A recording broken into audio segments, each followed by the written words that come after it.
So Oh wow, we have 8 people starting out. That's different. they'll leave us soon. No, I'm joking. Hey, let's be Wow. positive. No, Positive Wow, very attitude. optimistic. no, In the I'm words of loving it. Jacksepticeye, PMA, positive mental attitude. Right. No, I like it. That's really cool.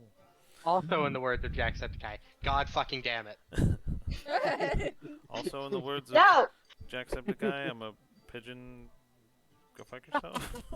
seagull. Seagull. That's right. It's a seagull. Just trying to remember. The only thing the only Jacksepticeye quote I can think of is "Top of the morning to you," and that is it. Oh, that was classic. Yeah, Yeah. that's classic. Sharice, that freaking bird. All right. So, just to play a little bit of, in the words of Chaotic, I like tacos. Tacos are good. Oh boy, we're back on the tacos again. So, a little bit of Markiplier recap. fan. We did have a short Thursday session, just to kind of get back into the swing of thing after 2 weeks off, or 2 weeks-ish off, where you guys spent a lot of time discovering, the suffering religions, and Yeah. you guys passed the test inadvertently. And then, yeah, so you guys have just been hiding out from Shalius for a while. You guys have mostly healed up, and of course, our local Owlin discovered the fate of the rest of her family. They're doing wonderfully, being literally sustained by fog and mist from what she can tell. And yeah, so you guys have just been kind of hiding out, just kind of preparing yourselves. Dana made a new bow out of razor wire as the drawstring. And yeah. So edgy. So edgy. Dang. I just imagine like barbed wire on the. Yeah. I mean, technically you're not wrong. It is very sharp, so yes, it is edgy. Chaotic. I have I take psychic coffee damage tea, from so- knowing you. Good. I'm constantly hydrated here. Thank you, Chaosic, for checking in with us, making sure we're hydrated. I've got 2 glasses of water and 1 mug of tea. So I have Monster. I have 2 Rain! shots of vodka. Ooh, I don't alcohol really. sounds fun. I don't really. Can we drink No, alcohol? that's in stream? Are you allowed that's to do another that? D&D group. I am not allowed to. I signed a contract saying I wouldn't while I'm in London. A contract. Yeah, that's Damn. cool. All right. So it's fine. I mean, you can breach a contract. It's only recorded. What you do is you Oh, put the mercy. vodka in the water bottle, and then no one will know the difference. Or do what I may or may not have hypothetically done: put tequila and tea and take it to work. Hey, Raina. more Rain- ads. You take that you take those words out of your mouth right now. How dare you do that to tea? In my The defense, that's how disrespect. you make a proper Arnold Palmer. I'll forgive you this transgression, just this once. But currently, Mercy. We will be back. we haven't attacked Shalius yet. We're just at the docks, like staring at him. We're waiting. What do we do now? So I We've been believe. sat there for 2 weeks. Did you guys actually start on your way to the docks? Do I need to change No. the map? No, yeah, because you guys had seen where he was through And the. that's- I eye. used the eye 4 times last session. Oh gosh, yeah. We also named the eye. His name is Argos. This is what Yeah. happens when you're not here. I just realized Argos is from the was it Dragon Prince or whatever? Right? Isn't that the big bad from the? Hold on. No, that's Erebos. Ah, okay. Great TV series though. I love it. I chose Argos because that's the name of a Greek mythology figure. That's the one that he had all the eyes all over him, and he was set to guard Io when she was turned into a cow and given to Hera as a gift. And then Hermes came and killed Argos, and then Hera turned Argos into a peacock to commemorate him. And so I thought the eyeball, Argos had a lot of eyes. That's fair. Argos. I like it. Ergo Argo. History lesson 101. Hey. Ergo Argo, yes. All right. So I will let you guys take lead for a little bit. What do? What do? What do we do? Okay, so he's at the docks by what was the name of the ship? The Beggar's something. Beggar's Rest. Rest. Yes, he's by a ship called the Beggar's Rest, from what I saw. So I don't know if we're going there to confront him or what do you all want to do? Was he with people? Yes, he was drinking with a couple different people. Okay. So this is a little new for me. I've been solo for the last couple decades, but we need a proper plan. So Could draw him out by completely decimating his hideout. Well, no, he's not in the hideout though. I know, but we could draw him out. Because if he finds out all of a sudden poof, the sinkhole appears in the middle of his hideout. I really want to make a sinkhole, guys. I have a similar plan but different. In that the two wizards go and cave in and sinkhole the earth, connecting the docks to the land to section off the docks entirely. And then Gale and then the two of you fire from long range, and Gale and I get on the docks and physically confront him, as not only are we the two that can take the most hits, but I am our frontliner, and without Gale, I'm going down in an instant. Plus, I kind of want to hit him with a mace. Fair. What? think He's that's not that nice. So I get to make a sinkhole. Yes. Yes. Captain, You know what? I like this plan. Yes, Kittis, you get to make a sinkhole. Yes. Okay, so sinkhole, I hit him with a mace, I heal Dana, and we get out. Right? No. Everything you just said, plus I cut off his horns, turned them into weapons, and slit his throat. Oh, of course, yes, you Body. guys were into the horns. Unless Cedar Right. wants the honors. Then Cedar gets the honors because... I don't want to cut off the horns. That's weird. Well, no. The horns are mine. I'm saying if you want the No, you final can have it. battle. Oh, I don't know. Let's just go and see what happens. Because, admittedly, this is all a very, very interesting. Shall we? Shall we? I'm ready to go hit him. He put me in a jail and stabbed me. Time I get returned the favor. Roomy. Because I don't see you stabbing him. I mean, I'm not going to stab him. I'm going to fire at him. Right. So I'll stab in your honor. Thank you. Whatever you do, we got your back, Cedar. Thank you, guys. All right, to the docks. And I would like to lead them to the docks.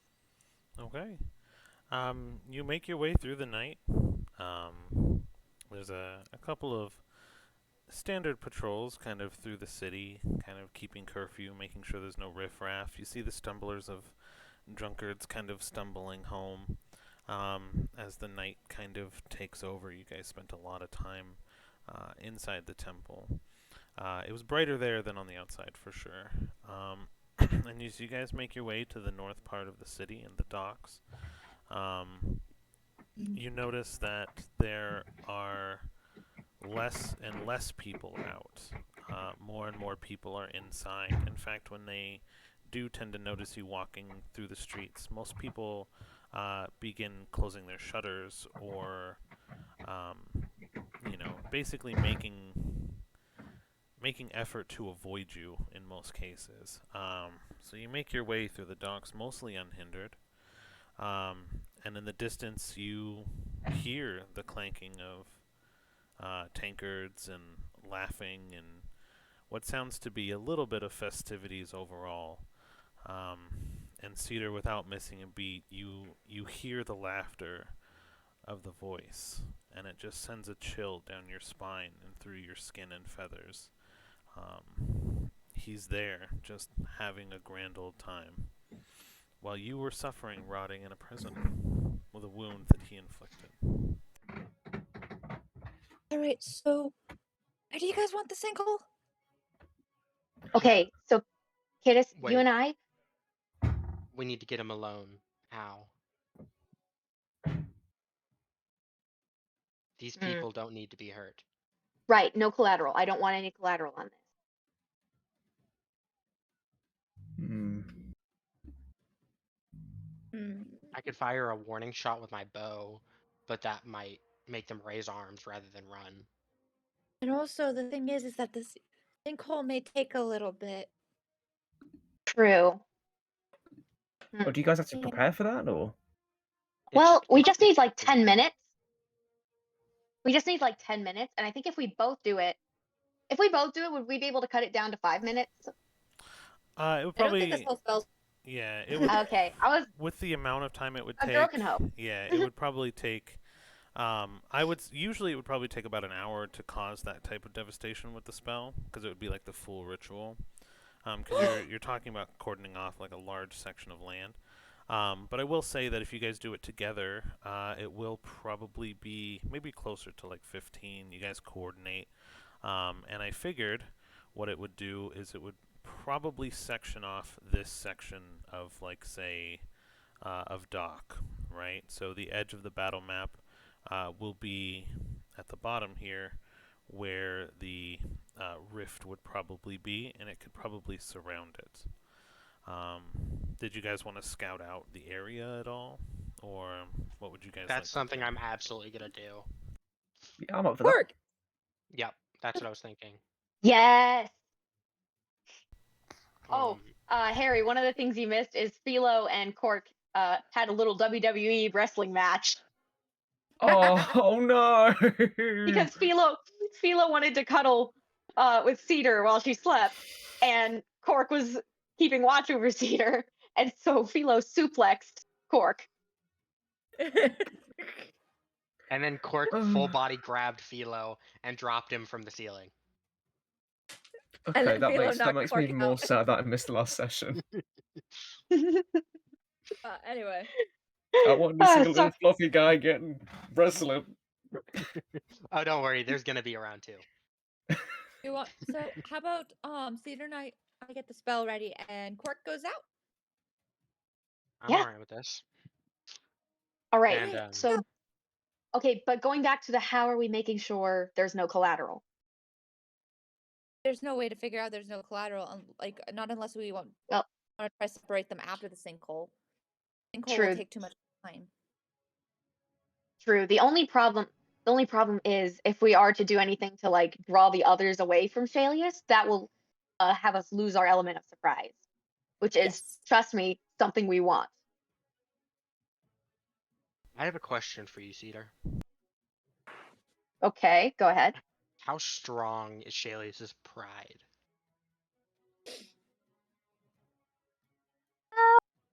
DM, with how you've written him, I don't want to answer wrong with how you, like, I don't want to change too much of what you wrote for Shalius. So, do you have a say? Or He's prideful but not dumb. Mm. He's more of the manipulator than the manipulatee.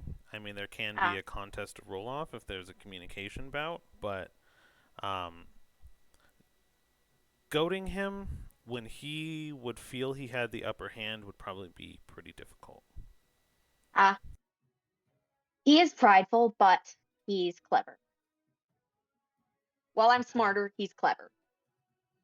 That was Appropriate. how it usually worked out, and he's good with people. Mm-hmm. Whereas, hi, Hi. hello, Gail. Just on the head. Good gal. Good gal. Gail, I'm helping. And I'm also here.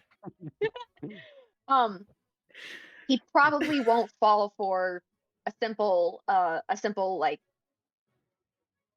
he's kind of like play, you know. He Mhm. won't. When I wasn't I'm more not so sure. trying to get him alone, more just trying to see if his pride would, if goaded into it, would make him fight me one-on-one, even though there Ooh. are people around. Well, did he fight you when you all went No. back to the? There's your answer. He likes to get other people to do his work for him. So am I making the sinkhole or not? Yeah, we're I making wanna the see how sinkhole. it does. Yeah. Okay, okay. Me and What is Candace are the gonna start sinkhole? on the sinkhole. Okay. You ready? So I guess then, just intention-wise, because I don't want to take what you guys were doing, I'll say the scouting definitely can happen while the sinkhole is being created. Is this sufficient? Do you want to, or do you want to cut the battle map smaller with the sinkhole? Like, What do you mean? where do you guys want to put it? I'm just putting it wherever or Dana told me. Dana Mhm. Dana and Peter tells me. Right now, I was kind of thinking what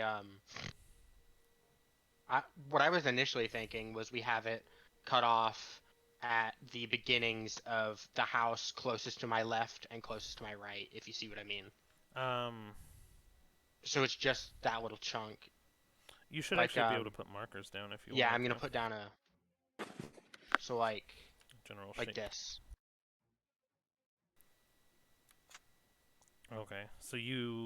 Okay, so you're gonna put the sinkhole just basically. Okay, so you guys aren't gonna create like a massive rift. You guys are gonna suck them into a sinkhole potentially. Well, no, I was thinking rift, but I want this area right here. Like, I don't want this to be the sinkhole. I want this to be the area that's left over. Okay, so like the spot that's still Ah. there is Yeah. the available fight ground, and that blue dot is like kind of that's where the invisible wall is in the video game, if I'm understanding. Yeah, there we go. Now you're getting it. Okay, so where? Oh wait, no, we have to scout first, and then we'll see like where exactly they are. I get it. Like, yeah, in between those two borders is what I was thinking we would fight on. Yeah, and then I'll leave the bottom also kind of, that'll be the entry of this zone then, kind of what you're thinking. Yeah. Uh-huh. Okay. Basically, we're going to make it so they are just trapped and cornered. Yeah, so their only way out is through us.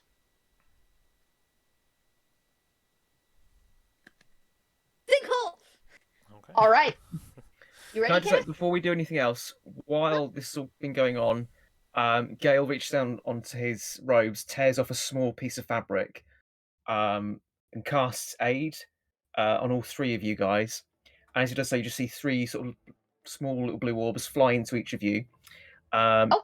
Each of your hit point maximums are increased by 5, and because I'm casting at third level, you're also going to get an additional 10 hit points. 10 temp hit points, or 10 current hit points. oh damn. So I'm guessing would that be temp? Yeah, because I'm at max.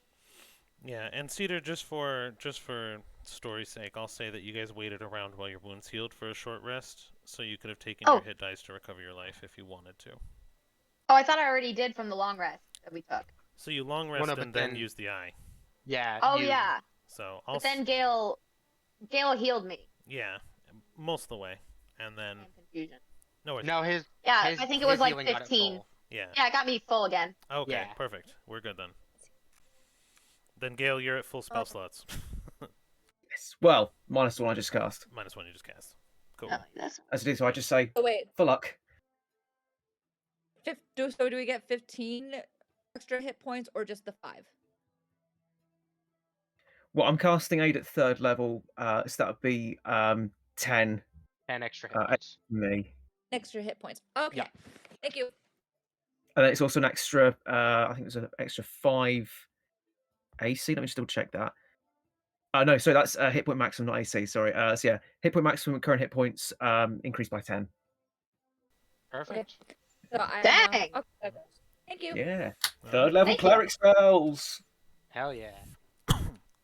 All right, and now, Dana, would you like to commence your scouting? I would. I will overtake Cork's eyes and send them out. Okay. And Cork is not invisible in most cases. He's No, corporeal. Cork is never invisible. Yeah. He just he is a black cat now, so I would assume he might be a bit more stealthy. Perfect. So yeah, go ahead and just roll a general stealth check with advantage because it is Okay. definitely dark at night. The whole area is dim lit. Yeah. And if I'm not mistaken, I'll be using Cork's Dex mod, not my own. Yes. Okay. A Chaotic just gave everyone who hydrated at the beginning of the stream one reroll, and that includes Nice.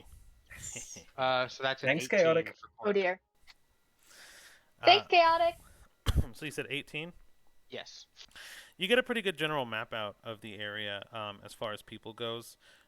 You know the danger zone that was going to be set, so you kind of navigated Cork around that. For the most part, there is just kind of an overhang, kind of like one of those Japanese-style restaurants with like noodle bars that you see. So it has like an overhang, and everyone's just kind of sitting and drinking.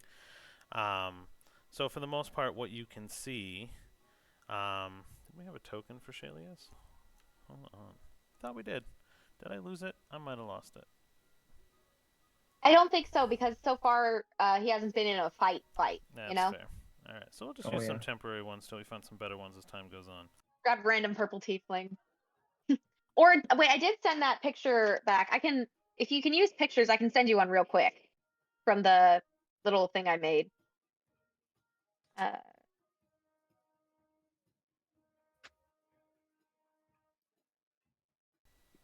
There we go. I just sent it in the general chat. Perfect. And Cork has night vision goggles. Yes. Dark vision.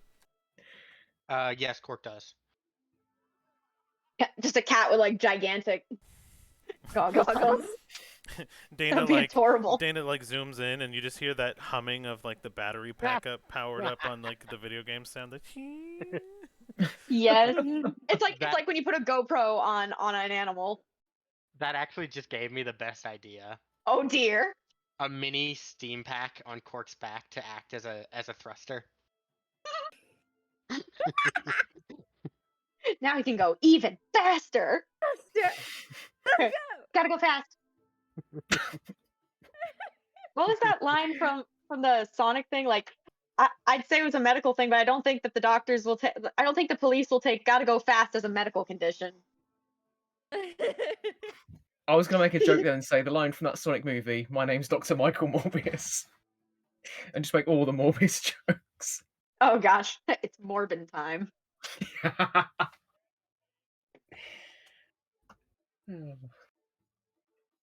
Hi, Shalias. Don't kill you. Are there So- more? In general, this is what you can see. You see Shalius and three others drinking and laughing and clanking and having fun. They're supervising two giant bear-like creatures, which I saw this as a meme and I had to include it. So when you figure out what they are, you'll laugh, hopefully, if they're not killing you. Oh no. And they're loading the crates that are actually on the dock onto the ship. And then you see kind of one in the distance, just kind of watching over the whole area. Can we adjust the spell and make it so they can't get there either? Bye bye bears. Just whoop. So are you doing anything else during your scouting? I mean, this entire time I'm kind of rattling off what I see. I'm like, Shalius has he has three others with him. There are these two bear-like creatures loading up crates onto a ship, and there's a third one off in the distance, but that one won't be an issue due to our sinkhole. Okay. All right. We can take care of it, and there's always the chance that they won't also take up the fight, because It just starts laughing under her, like kind of like halfway under her breath. Like, yeah, that's a good idea.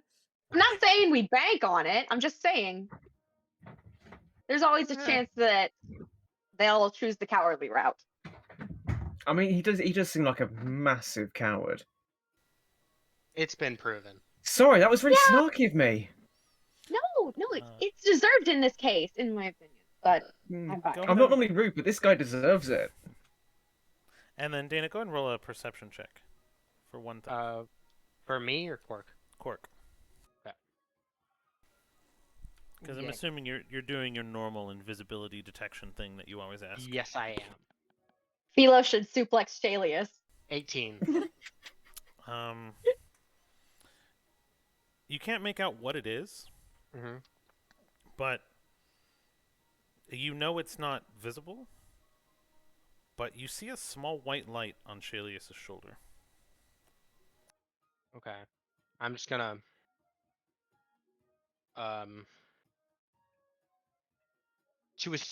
just assume that this is Fae. Would I have to make any kind of check, or can I just assume it's Fae? Roll an Arcana, Okay. and you can do this through your status versus Quark's.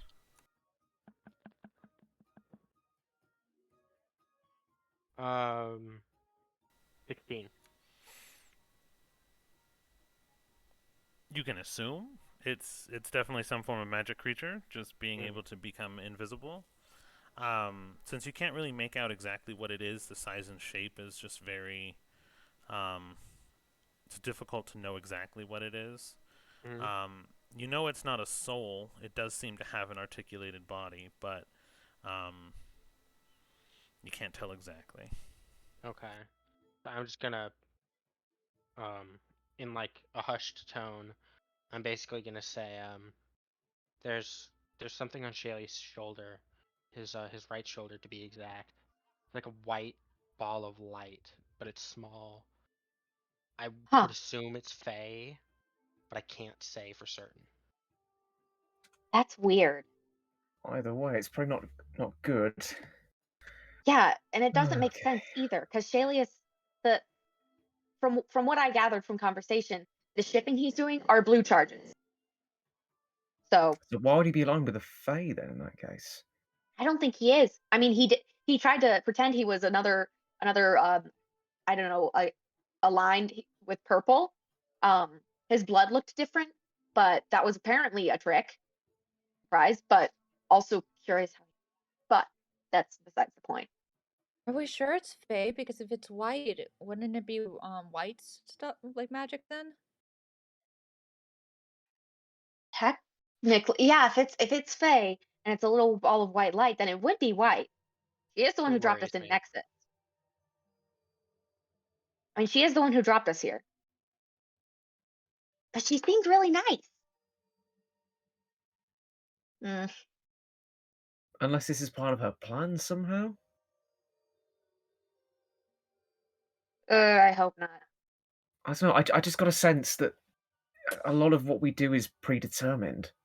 Maybe this is part of that? Maybe. And so this really I really sucks. hope it isn't. Yeah. Wait, what? What? No, I'm just saying. We can talk about this later. We'll talk about this later. Deal with this.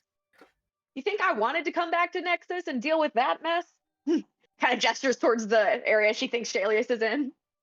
Theater focus. Okay, I'm focused. Yes. Focusing on the spell. I'm focusing on the spell. Like as you guys start discussing and getting emotional, like small cracks are starting to form prematurely and stuff like that. Okay, so is there anything else? It's so funny that Kittis is still telling you to focus. When both wizards have ADHD. She's maturing. Yay. How the turntables. What's funny is Kittis just wants to see the sinkhole. Kittis is like, give me my dang sinkhole. Looking through Quark's eyes, what can I tell about the three people with Shalius? Shalius is definitely tiefling. The other three look human. But like, are they armed? Do they look like they'd be more nimble, more muscular? Gotcha. So the one his kind of right hand man looking person is definitely human. And he's very strong looking. He's muscular. He's well built. Very tall in stature, from what you can tell. He's sitting, but he sits taller than everybody. by a couple inches. So you know he'd definitely be more. And you've seen him before. He was one of the people that threw the knives at Kidis in the hideout. The other two look to be some form of possibly elf or wood elf. They're definitely a little bit more on the nimble side. But you can see they're all armed with various things. The two nimbles have crossbows and bows, or crossbow and bow, swords, knives, the works. Shalius himself is armed with just a single scimitar. Okay. So I'm gonna look at Gale specifically. And I'm gonna say, do you think we have what it takes to take on all 4 of them if it comes to it? All 4 of them. I think our chances are slim. Those But Oh, hi, big bear. Jesus! The bear just got a lot bigger. those are the bears loading the boat. Damn. How big is the boat? It's a giant cruise ship, like Yeah. Disney cruise size. I think our chances are slim, but I'll be honest, I don't think our chances have ever been great, and it's gotten us this far. I think we might have this. Can you think of any way to section him off? I have a bit of an idea. Sure. Roll an insight Okay. check. So you guys are doing the general question. So roll an insight just to kind of assess the Ooh. situation. Group. Ooh. As a group. Group Oh. 1. Okay, Insight. insight. That's up there. 21. 21. 5. I got a 9. I can't believe I rolled high on insight, guys. Ocarine Yeah, got an right? 8. So, it's not bad because you guys did Oh. get some high rolls. You get the impression that you could try to section him off from probably the crews and the bears, but the people that he's drinking with, it's doubtful. These people seem like his personal guard. You saw them at the hideout. You kind of remembered that they were near. The two were kind of sitting in the back watching everything, and the one, the burly gentleman, was was very close to him as well. So if you were to try to section him off, they would probably just unconsciously follow. Okay. Hmm.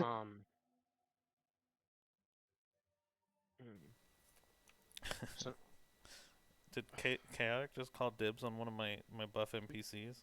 yes.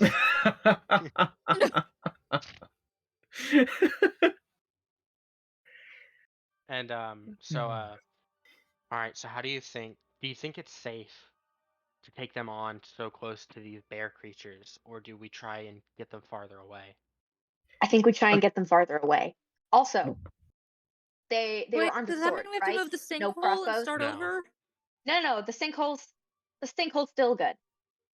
My question But- is, the bear creatures, are they in chains, or are they doing this of their own free will? No chains. No chains. Okay, so probably doing their own free will then. So they Oh. only had swords, right? I could play bait. Are you sure that's a good idea? I can fly. Yeah, but Yeah, still. Flew last time and still ended up in jail. Okay. Valid.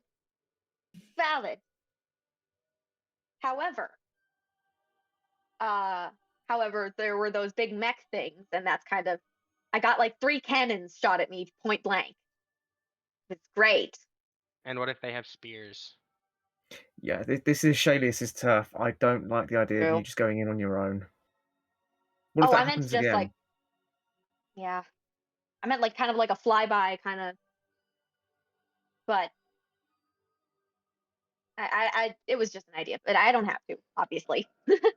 No, it's a good idea. I don't want to have to see you in a cell again. Thank you. How much longer do we have before our spells kick in? It's ready to go whenever. Yeah. So how do we section him off from the bear? Oh, well, I could set the dock on fire. That We would could break your try and set. concentration, and you would have Oh, to reset. never mind. Okay, so the bears. I don't think I saw the bears at the hideout, so they probably work more with the shipping company that Shalius is working with than with Shalius actually. So that is a You know, factor. it's risky, but I could set the dock on fire. You could. But do we want you to be doing that when we could be hitting Shalius with all we've got? Well, no, I was I mean, thinking I use my new bow, take a shot at the dock with it on right. fire, but the only issue with that is that would cost potentially a lot of my own health. Oh, yeah, we don't want to. Or I could I heal, remember? Yes, and you only have so much. I can use it to heal you I could guys. just curve my sinkhole and cut off the dock. It take a little Would more that time, work? but Yeah, would that actually, work? let's do that. Yeah, Okay. let's block off. Let's block off the docks a little, kind of shake up the foundations where because the beams that go down into, they'll go down into sand of some sort, some stone too, so we can shake that up. Yeah, at least Alright. architecturally speaking, it'd have to have a solid basis. So that could certainly shake things up a little bit. Cool. Let's do it. Good It's a shame I thinking, haven't got kiddos. the grease spell. Yeah, I don't think any of us have that one. Unfortunate. Yeah. So how much longer would it take me to also cut off the dock? Just about as long as it took you guys to talk. I'm kidding. I'm kidding. No, realistically, it's kind of just you could probably thin out the sinkholes that you were making and kind of make instead of a square, you could kind of curve it into a circle, and that would probably kind of curve in and touch the docks, and then make it more of a circle than a square. Okay. Okay. Hold on.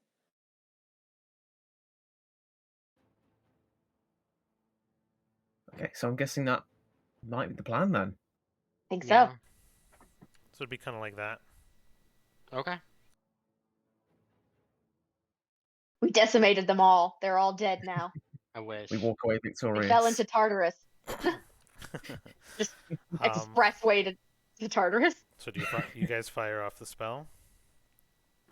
Yes, Well, let's I wait believe we for- do. Perfect. Okay. Yeah, I'd say so. All right. So the earth begins All to right, shake. so I've actually got to go. Oh, you gotta run? Oh, okay. I've actually got to go. I gave you guys the sinkhole. Thank you. Thank you. Bye. Bye. Thank you. By the way, if we We'll try not to die. Body. Oh yeah. No, I it'll- know. Don't worry. It'll be I'll fine. make sure they remember. I'll make sure they remember. Thank you. Oh, I'm so glad we have, Have a a great necromancer time. in our party. Mm-hmm. Bye. Uh, See ya. Bye. Okay. For combat balancing, I planned it without her. I was probably just gonna throw some basic PC at her. Does anyone else want to PC her as well? Or would you like to leave it to me? What, another enemy? Are you saying, do we No. want another enemy to fight? No, playing Kiddos. Oh, okay. Is a Karin going to be part of the fight? Wasn't thinking so. I just Okay, have her token off to the side, so. Okay. What do you reckon? Just us guys? Um,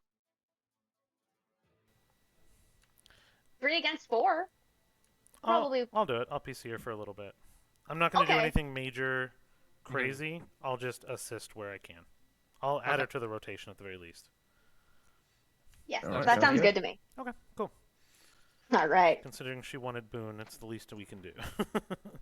All right. So, Cedar and Kittis kind of break their hands and form a circle. Giant, large sinkholes to the east and the west open up, swallowing half of the building to your right and part of the building to the left in the street. Large sounds of clattering stones and just earth being shifted and moved and cracking. A large dust cloud forms. As the earth goes down, the vacuum it creates pushes dust up into the air, creating kind of a harder way to see. And as that sinkhole finishes, cracks in the earth kind of hit the docks, and you hear just the splashing of large amounts of waters being shifted as the wood cracks on the dock, kind of creaking it, leaving it to kind of an halfway, now broken into the water as some of the poles still stand strong, creating a very dangerous, difficult terrain to walk on. You see hear one of the crates, a large splashing right into the water as it slides off the dock. And now you have this sectioned off area. You hear the drawing of swords from their scabbards from very far away, and a large roaring as they just prepare for what is to come. They seem very akin to know that this was a magical attack, and they're kind of all back to back to back to back, watching each direction as the sky, waiting. And you hear the words, "Who's out there?" as the largest of the men have this deep, burly voice, yelling, ready to go, almost taunting the air around him. Due to the the dust around, can I try and stealth up to them? If you'd like to give it a go, sure. Okay.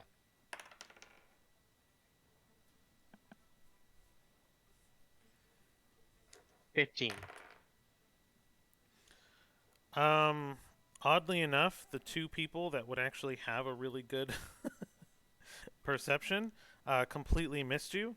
But as you kind of move your way up, the giant barbarian looking gentleman would have noticed you, but the other three not.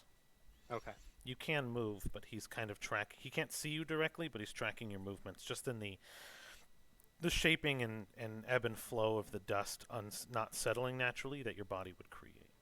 Perfect. So the guy with the red-haired token noticed me, but no one else? That's correct. Okay. So then I will get... Okay, shit. About there. Okay. So you find some kind of debris from a a building that was downed even before you started to kind of sneak up. He's not surprised. He seems to just be watching it, waiting for what's to happen. Mm-hmm. And what everyone else would like to do. Giddis is also going to try to stealth up and kind of hide behind a building. Really? Kind of out Miss of range. I'm being sneaky is gonna do that. I'm Well, being sneaky. Considering sneaky. I just got an unnatural 20 for her, Oh shit. she's gonna end Hey, up. She's gonna kind of do like a partial cover here, Wow. and She's being sneaky. She's being sneaky. she's learned. barely Who remains taught her something? barely remaining unnoticed. But she's going to just position herself under partial cover for ranged attacks and to be able to fire off some of her own stuff. Cool. I think I'm going to have Cedar kind of sneak up to kind of right here, like on the roof of the building. Okay. Given that you can fly, that is no problem. I'll say that Yes. there is a kind of, once you get on the roof, there's kind of like a small barrier. They're built kind of like houses in the Old West in the early 1900s and 1800s, where they had kind of a windbreak for the roof. So you can actually have a half cover there. Oh, cool. From range attacks, so you're not completely out in the open on the roof. And Gale, what would you like to do? Part of me wants to sneak. However, given the fact that Gale already has disadvantage, I'm trying to think if there's an area that I can get to without rousing suspicion, but that's probably not going to happen. I can say there's a bit bit of almost like debris behind Dana. Is there a way for me to get over there while being sneaky, I guess? So you wouldn't have a disadvantage on this roll because you can use the dust in the area to. It would basically give you advantage to sneak up because they couldn't. It's it's hard to see. It's giant dirt, sand, stuff like that. So it would be a base roll for you, not a disadvantage roll. But you can try, yes. The same down building. You have no idea how happy that makes me to hear those words come out of your mouth. Oh, okay, that's not bad. So that's gonna be 19. Okay. Dang! Oh my gosh, yeah. 6, 4, and 14. So no one notices you, it seems. Wait, was I Wow. supposed to roll at advantage or straight?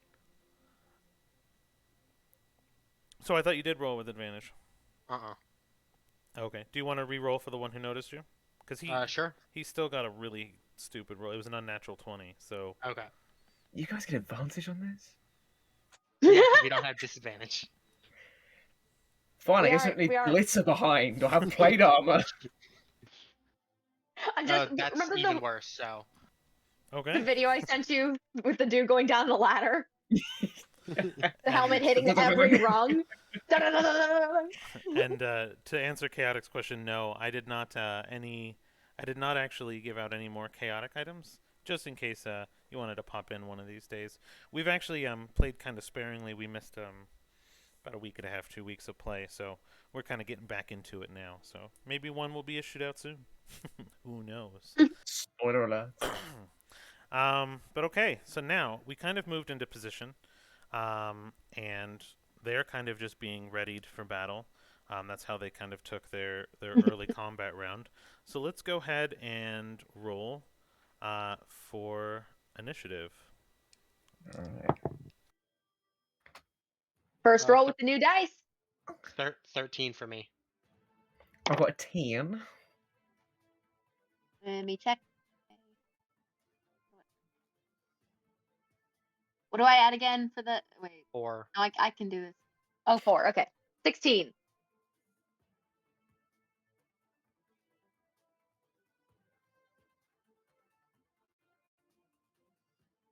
We're glad you're feeling better, Chaotic.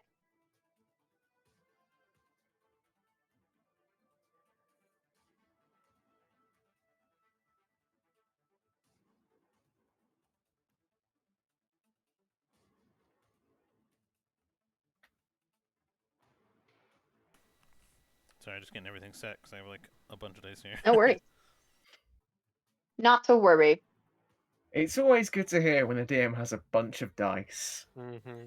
It never it's a bit of foreshadowing for our eventual Oh, demise no. and a TPK. Not at all. Starting out with 8. I mean, you're 4 and my 4 to start. Yeah. Can you imagine if Laura Bailey DM'd a session and for like one roll for the enemy, she just like dumped out her dice bag I could see and that was the roll? No, Just the horror.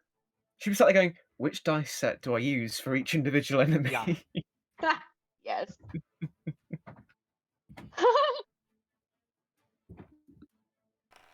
Okay. Yikes. Damn chaotic. Damn. To be fair, it's good that you keep spare dice there. I always try and keep a spare set of dice in my bag, just in case, because you never know. I have my play dice, and then I have my extra dice, and then I also have about 40 d10s, because I play primarily d10 based games. But I've shown you guys my chest, right? Yeah. Yeah. Do it for the stream.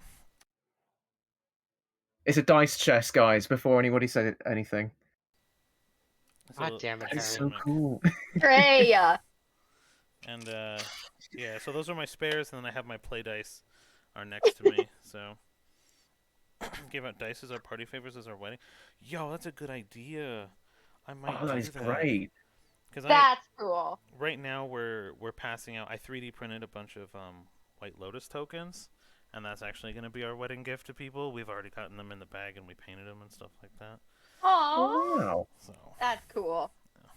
But okay, so I got everybody's kind of set up, and the gentleman in the front actually does not draw any of his weapons at the moment. Oh, Um, buddy. and he's going to actually just run. And as he kind of runs and charges directly in Dana's direction, he is going to kind of just create so much force around him. You see, as the dust begins to kind of settle and visibility begins to kind of open up again, he just creates this pocket with so much force of his movement that it just curls around him. And as he does, he throws 2 unarmed strikes directly at Dana. Mm-hmm. Both of them missing insanely. So this is more just he's posturing at this point, as one strike just goes choof off of your person, and the second one just goes right next to your head, and he's just in your person. You smell the sweat coming off of, and the salt from just like being near the water this whole time, as he's just now gritting his teeth, staring directly into your soul. Mm-hmm. And then we actually get Cedar. Ooh. I would like to fire off. Wait, where'd it go? Come back. I would like to fire off magic missile at first level at Shalius. All 3 darts at Shalius. Nice. Okay. And Go y'all for know it. I normally spread those out. I normally make sure to hit like as many people as I can.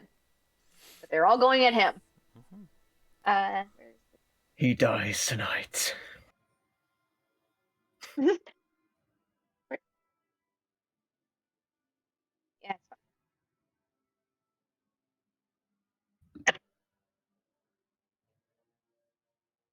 Okay, so I've got a 4 and a 4, and then I gotta do it one more time. And a 2. That's 10 damage. Okay. Ooh, he's so threatened. He's hurt so bad. No. No, you hear an audible just grunt and scream as you just kind of hear the tiefling yelp, because he didn't really see where that was coming from at the moment. But they penetrate the dust, and it's really just kind of settling to the ground now. And you guys almost make eye contact as 3 missiles appear from the dust itself and just hit him, and he kind of gets out a little bit of a yelp, but he seems mostly unfazed. I look him in the eyes and I go, hey. I just kind of mouth, hey. Because I know I'm at a distance where he probably can't hear it, but I'm just. Perfect. And is that your turn, or would you like to do anything else? That's my turn.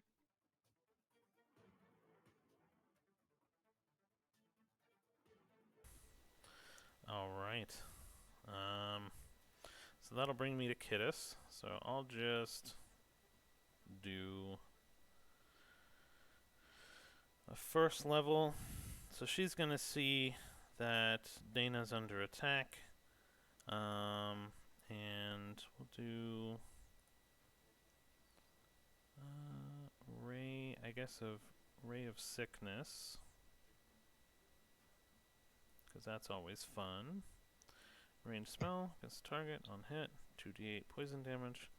Must make a con save throw. 3. Nope. Kittis does not hit.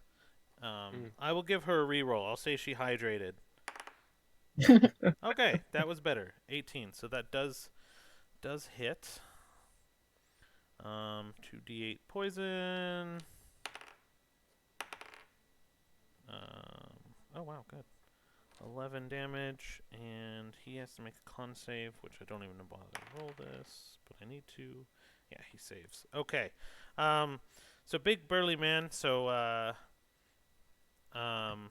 you see Kittis's little features pop out of the behind the building for a second, and just boom, ray of sickness, just green mist comes from her hand as it kind of takes, and he kind of breathes it in a little bit through his nostrils, but immediately just breathes it back out like a dragon smoke from its mouth.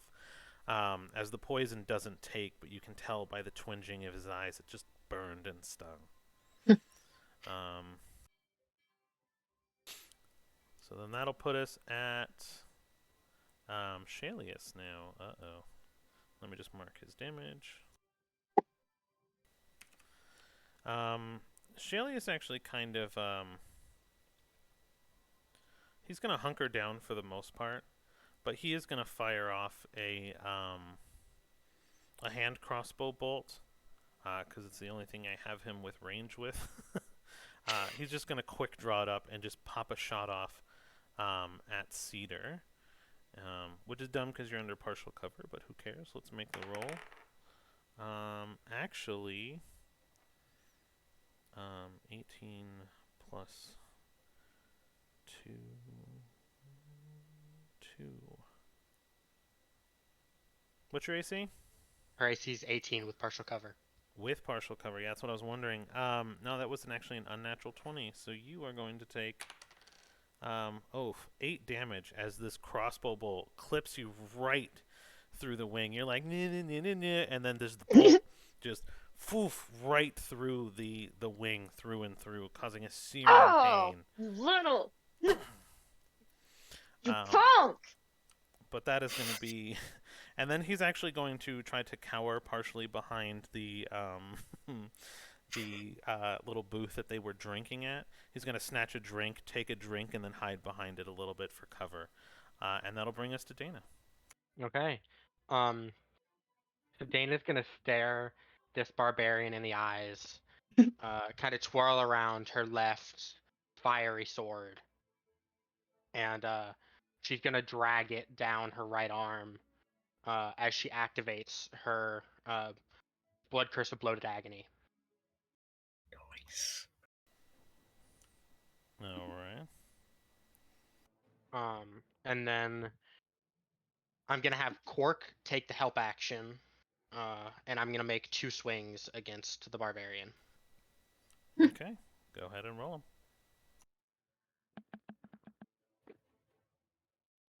So the first one is a 27. No, super misses. And the second, ooh, yay, 26. Okay, yep, so those will both hit. Perfect. Damage for the first one is 10 slashing damage, 3 radiant.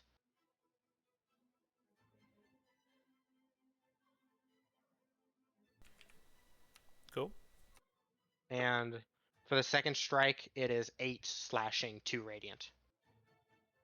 Nice one. Perfect. Okay. And that is my turn. Cool. Gale, you're up.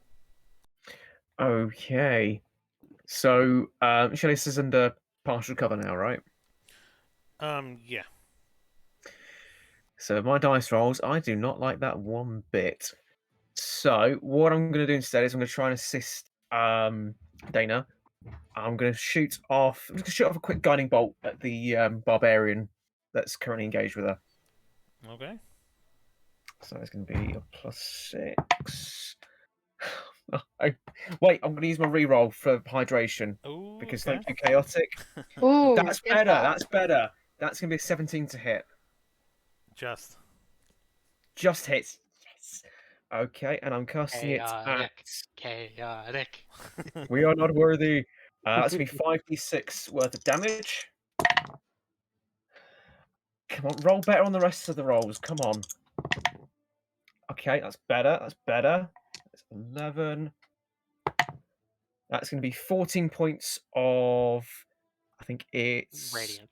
Radiant. Yeah, radiant damage. Just slamming straight into this barbarian. dang, you guys have done some decent damage right up front of this poor guy. He's just trying to like take some shots for his dude, and y'all just come up and roll up and start messing him up. He chose the wrong dude. chose the Yeah, wrong yeah, dude. you did. Yeah, no, he's a lot of damage so far. So he's still standing, but he's looking pretty hurt. So he's not messing around now. Okay, I'm going to use my bonus action to reach down into the rubble, pick up 3 little pebbles. I'm going to cast Magic Stone. I'm going to throw the first one at Shalius, just try and Just try and throw a little pebble at him in the booth. A rock. Yeah, I don't even care if it hits. I just want this to be a thing. Right between the eyes. Well, that's gonna be a David and 16 Goliath to hit. style. I'm guessing That's that's gonna what kills. miss. Not with the carver, no.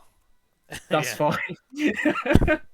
But good shot though. The rock just kind of bounces, hits one of the tankards that has some drink in it, and just spills a little bit on him. And he's like, "The frick!" Next one's going in your eye. All right, is that your turn? That is my turn. All right. So both the rangers, almost in sync of each other, will actually crouch down, pull their bows out, notching 2 arrows each, and just loose them insanely in sync, almost perfectly in match, like they're just magically connected in the mind. And 2 arrows will make soar through the air, attempting to hit Gale, and the other 2 will be attempting to hit Dana. Both miss Gale. Love it. You know, I'm going to switch dice here because those are not rolling very well. I don't know. You can stay don't with do that. that. Yeah. 19 on one of the Yes. arrows. That one and the other one misses completely Perfect. with a 12. So one of these arrows just kind of soar through the air. You hear them whizzing by as they don't make connection, but one of them finds purchase, like right in the arm of Dana. And you're looking at 5 damage. Okay. And as they kind of stand up to get a better vantage point of the damage, they look at each other kind of disappointed, and that'll be their turn. That's actually going to bring us up to Mr. Buffman, though, as he's going to stare directly down at Dana and smile. And he's going to make 2 more unarmed strikes directly against you. One of them is a natural 20, the other one is a 14, so that one will hit. And then just as soon as he makes those 2 strikes, one of them kind of hitting your core, taking your breath away, the other one kind of just glancing your face, he smiles. Almost as if magically ki forms through his body, rearing his arms back on his behalf, so he can reset and spend 2 points and make 2 additional attacks directly at you. The other one is a 17 to hit. Love it. That hits. Okay, and the other one misses because it was another 12. So I'm going to roll. I need critical damage and a non-critical damage. So Okay. there's that one. That's 10 damage. Okay. And oof. I rolled max damage on the second roll, so that's 10 damage. Okay. So who wants the good news? Always. Because he made 4 strikes, he takes 3d8 of damage from my blood curse. So enjoy that 25 damage. Whoa! Did you call that already? Oh. I did. That was my bonus action for my attack. Was my blood curse of blooded agony. Gotcha. Oh my goodness. I rolled a 7 and 2 8s. Okay. Woo! Freaking blood hunters, man. He still continues to smile as he drops down to his knees and then flat onto his face, and his body actually goes limp. Roll a perception, though, Dana, because you're right next to him. I don't like this. Why'd you do this to us? If it's another golem, Oh, that is not. Doku. Oh, wait, where is that? Doku, don't tell me. Don't tell me. Oh, 14. This is way better. You don't know why, but you actually see 2 bones on the back of his neck, and they actually still seem to be moving, but his entire body seems to be limp otherwise. Okay. Hey, what? What? Remember how I told you I completely rewrote part of my story? Yep. It was around this fight. Nice. So, I'm excited. Kill the bones, kill the bones. Kill it, kill it, kill it, kill it, kill it, kill it. So he's going to essentially be out of fight for now. So he's down. Shalius actually looks very shocked by this action, but it is Cedar's turn. I would like to cast Phantasmal Force Okay. I want to see if it succeeds, and then I'll tell you what the image is. Because if not, there's no point in wasting a perfectly good, horrific mental image.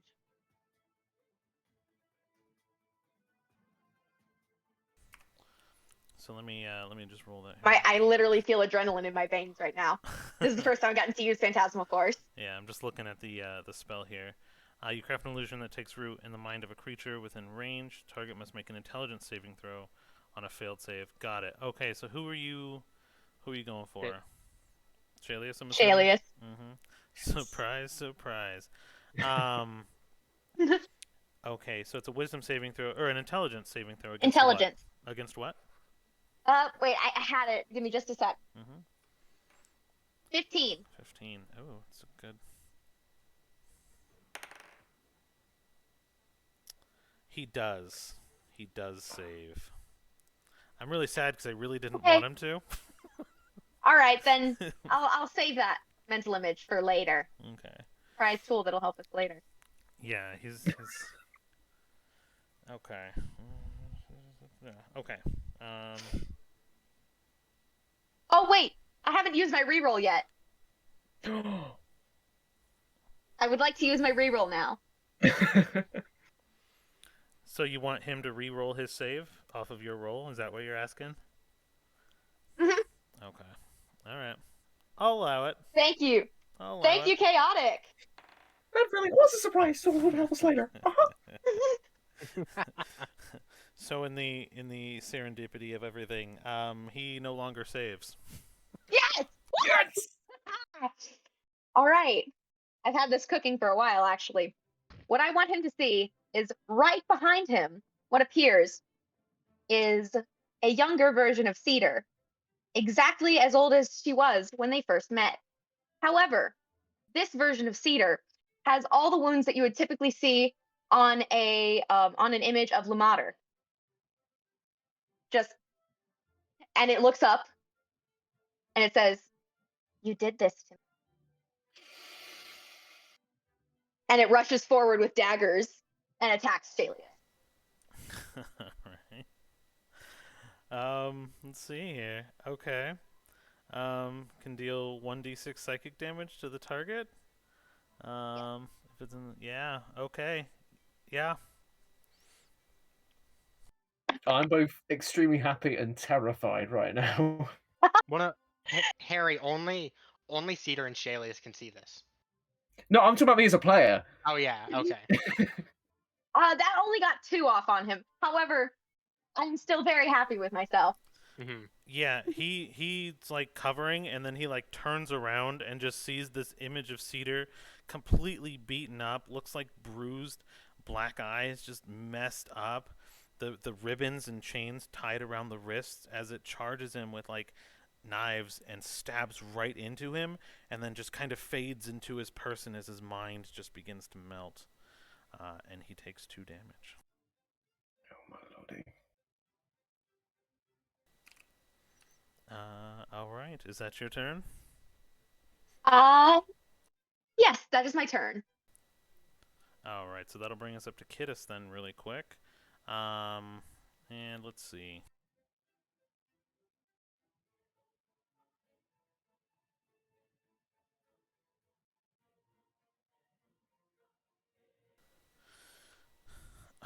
Okay. Cool. So she's going to do a thing, which I don't think she's used before, so I'm not going to say what it is. It does hit, actually. Wow, jeez. Okay, I'm going to change dice when I'm rolling with her now. Shalius now has to make another save, which he fails. Okay. I'm just going to say that you see a black beam come out of Kittis' hand, pierce directly through the barrier that Shalius is hiding behind, and punctures his back, and he grasps his chest as it kind of seeps into his body. His sword drawn, he grasps it and just starts swinging at the image of baby Cedar, as now he's just being attacked mentally and physically. And something else has happened to him. But given that she's not used it yet, I don't want to give it away. anyways, so that'll be Kidda's turn. And that'll bring us to Shalius. Okay. So he's going to, I guess, in a panic, just be like shaking from the pain and everything else. His sword, seeing that it's not working on the phantasm that has been the illusion in his mind place, he kind of shakes to himself and realizes that it's just all in his head. And he kind of shakes as he reloads his hand crossbow and just quickly whips it back out to the last place Cedar was. Since she hasn't moved, he's going to take a nice attack. And it's going to sail right over your head. Nice.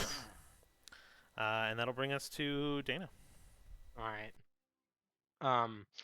So Dana's gonna quickly go spin around the short sword in her left hand and drive it into the neck of the guy on the ground because she does not trust the writhing in his neck. Okay.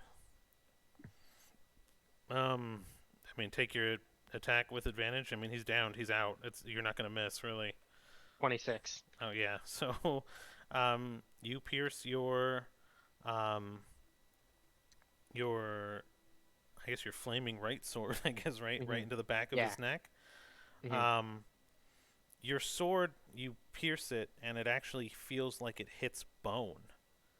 And the bones are actually there. And as you notice, the sword actually twists in your hand because of the force that these bones are actually spinning, almost like gears moving, and your sword just kind of creaks into the cog, and you feel as if you keep your sword there any longer, it'll actually snap your sword in two, so reflexively you're going to pull it out. And his head seems to mostly now at least be severed from his body, as these two sets of bones are now still rotating in the back of his neck. Okay. And then I'm gonna I'm gonna turn back I'm just gonna quickly turn back to Gale, and I'm just gonna with blood trickling down the left side of my mouth, I'm just gonna say, "Be ready." For what? That's not much of a clue. And she'll just open her she'll just like with like a "are you fucking kidding" kind of look on her face. She'll open up her mouth and blood will just spill out. Oh, okay. Now I get it. Okay, cool. Yeah, ready. Um, and she'll walk up to the left archer and take her final two swings at them Okay. with Quark's help action. I should mention, if you'll allow. Sure. Okay, because I don't know if because I know I'm allowed to declare the help action. I just don't know if I'm allowed to declare it after I've already attacked once. Well, I'm assuming you attacked offhand with the first one, and these are your two main hand, right? Yeah. Essentially. I mean, I guess mechanically. Mm-hmm. So yeah, it's fine. Okay. So strike one is another 27. Nice. Dang. And strike two is just no dice. Strike two is another 27. I like this. Okay. Strike one, 8 piercing, 4 radiant.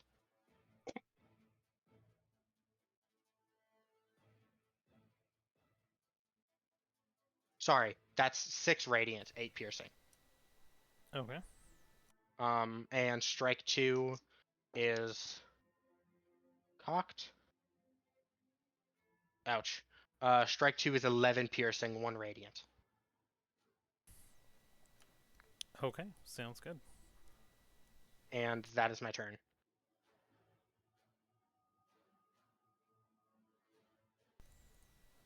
All right, and that will bring us to Gale then. All right, cool. Gale is going to jump out. He's going to head towards the other archer on the right hand side there. He's going to move forwards, and as soon as he gets within range, he's going to reach out with his hand, and he's going to cast Atrophy on this archer. Oh. So I'm going to need you to make a con save, Mr. DM.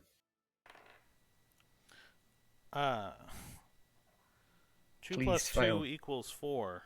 So, That's a failure. So, I need to ask you a question. What's their largest hit die? what's their largest hit die? Yes, because I'm going to need you to roll 2 of them, Ouch. and that's their damage. Hmm. It's damage dealt by a spell ignores all resistances and immunities as well. 21 damage? Nice. And as Gale does Dang! so, he's going to just say, I see the darkness in your heart. Be gone from this world. Whoa! He's not messing around. Oh. Dang. Yeah. And for his bonus action, it's going to be another stone throwing at Shalius. Yeet! Go for it. This tea's empty. Yeet! That's another 8. This time it kind of bounces off the other tankard that was there and spills next to him.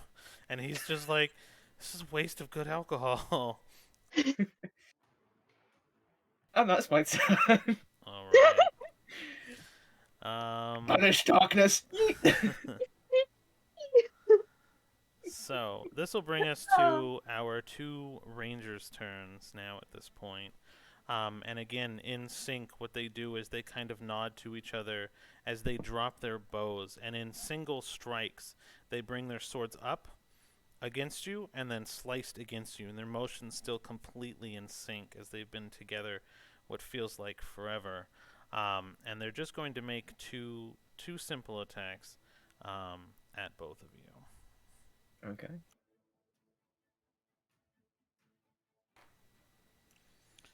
Oof. Gale is going to get hit with both because I believe that's a 19 and a 21. Yeah, they're both going to hit. And then Dimron, and that's woof.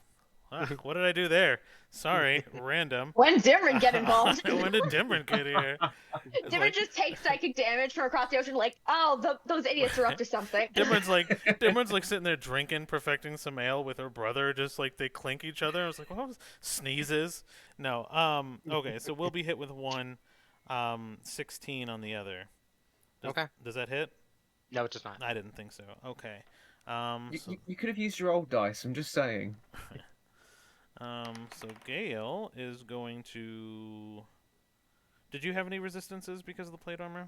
I didn't think it was any. I don't think I do. No, I'll double check it. Okay, it's just quickly. regular slashing damage.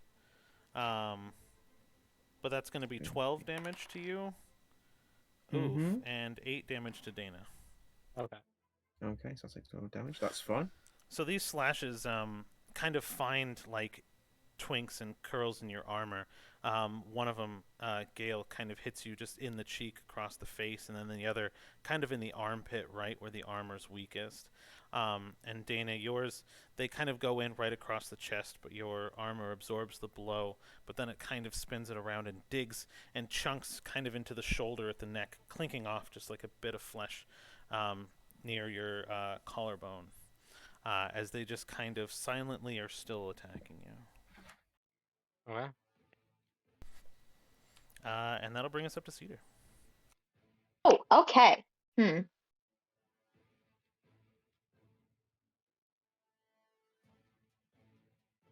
I would like to cast Magic Missile at 2nd level. 2 of them are going towards Shalius, and then one each are going towards the Rangers. Okay, so 4 total? Everybody gets pain. Yeah, 4 total. Give me just a second. You get pain, and you get pain. Okay, we've got a 5 and a 2. And then a 5 and a 3. Okay, so that's 5, 2, 5, 3.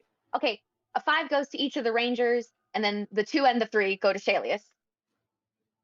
Equal pain. I divvied it up. So Ranger 1 actually drops to the ground. The magic missile just kind of chunks them in the chest, and they kind of roll back just silently as they hit the ground, almost softly, like something catches them. and they just kind of land flat on the ground.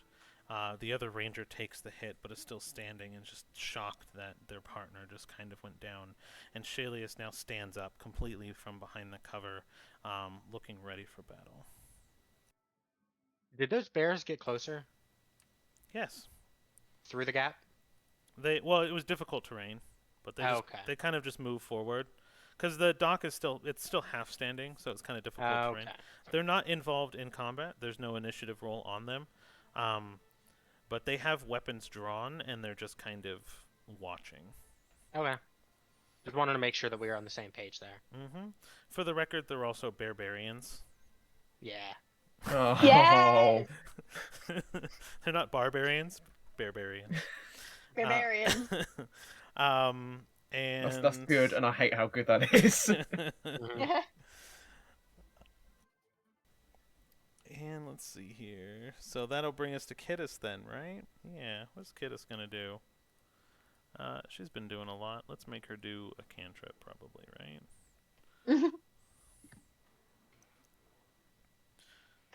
Okay. So we'll just do a chill touch on Shalius. Oops, it's cocked. That hits.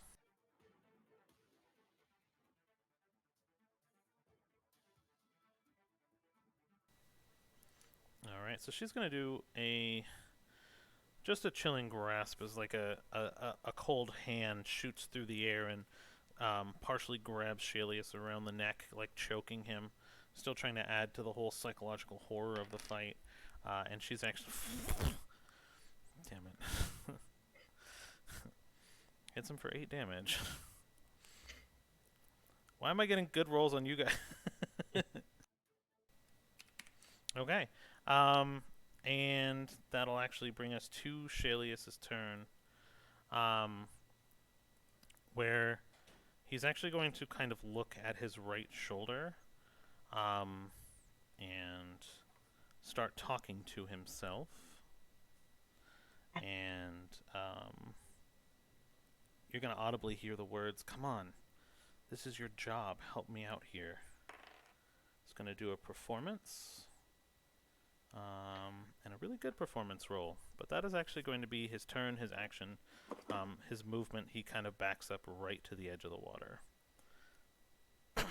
And that will bring us to Dana's turn. Perfect. I'm gonna leave that last archer in the capable hands of Gale, and I'm gonna circle left towards Shalius, and I'm gonna have Cork use the help action and direct 3 attacks, all at the base of his horns. Go for it.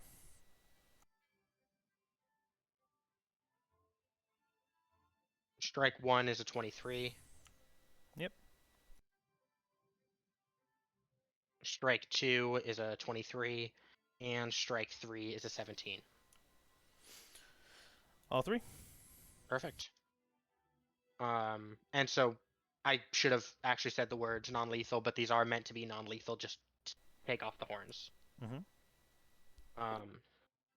Ooh, yay. Strike 1 is 9 slashing, 6 radiant. Okay.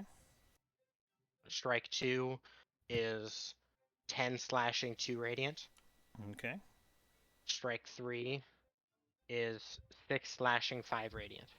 Okay.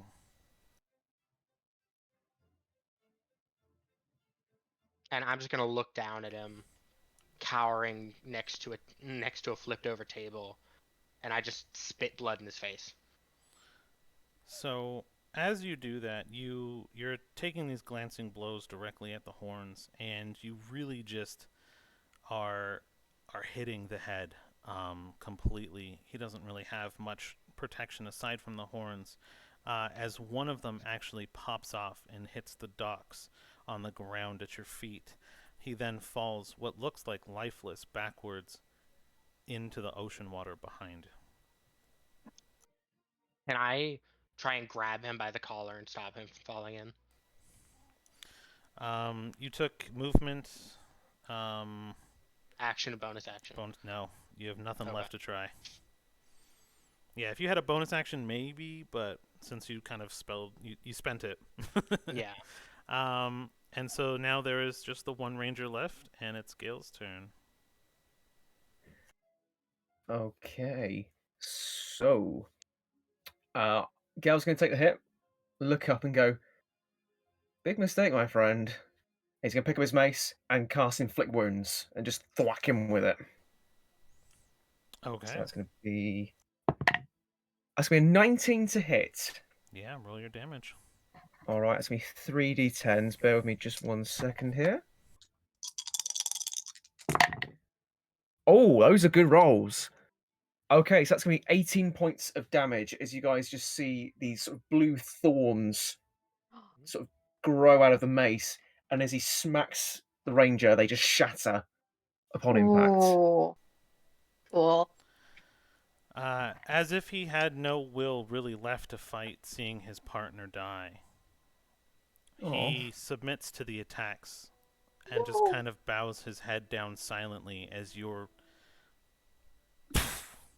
just hits and literally rips the skin from half of his face as his bones and skull is exposed as he just drops to the ground to the side.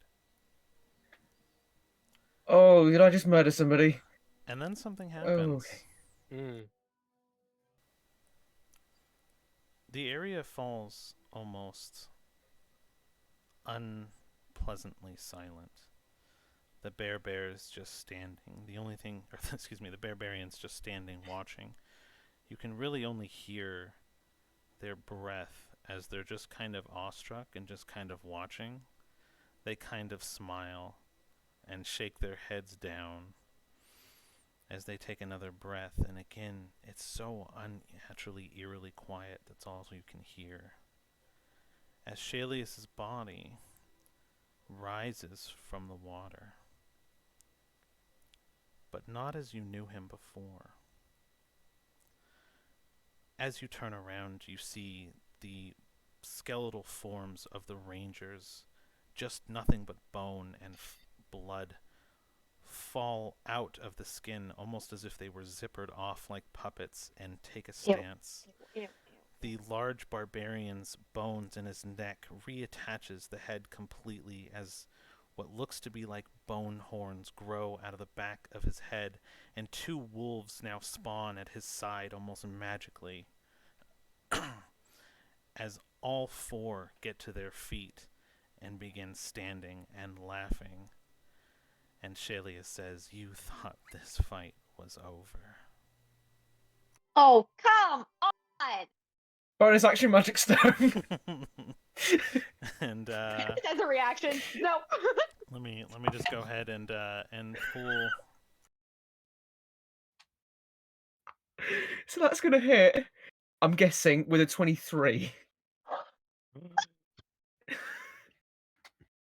And I'm aiming it at Shalius. You definitely hit him. Sorry, I know there was that moment of,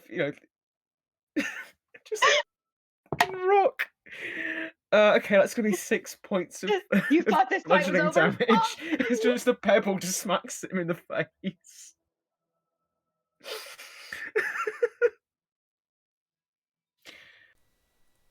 Yeah. I will calculate the damage in just a moment. I'm trying to prepare the board. Sorry, it's just I just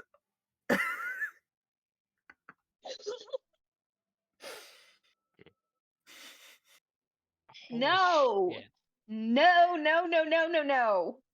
So much no.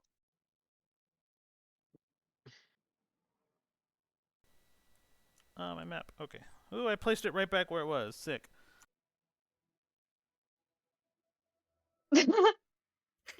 Gale's first reaction, rock. yeah. Just instinctual. Skeleton. Bing! I was gonna do it anyway, but then that happened, and I thought, okay, we're still gonna do this. A rock is a rock. Need all of you to roll a perception check as well. Okay, a rock is a Dwayne Johnson. 10.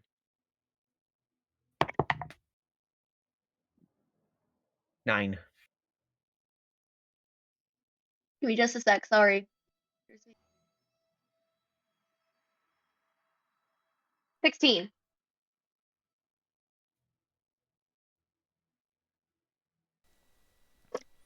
Okay, and then I'll roll one for Giddis. Okay. So the the rock bounces off of Shalius's now partially bare skull. The form is completely changed. It's almost look like a hulking person as you see a heart-shaped magical center of him just kind of moving. It looks like roots from a tree as the bones protruding from his body. One horn being missing, which is perfect because that's how the artwork was.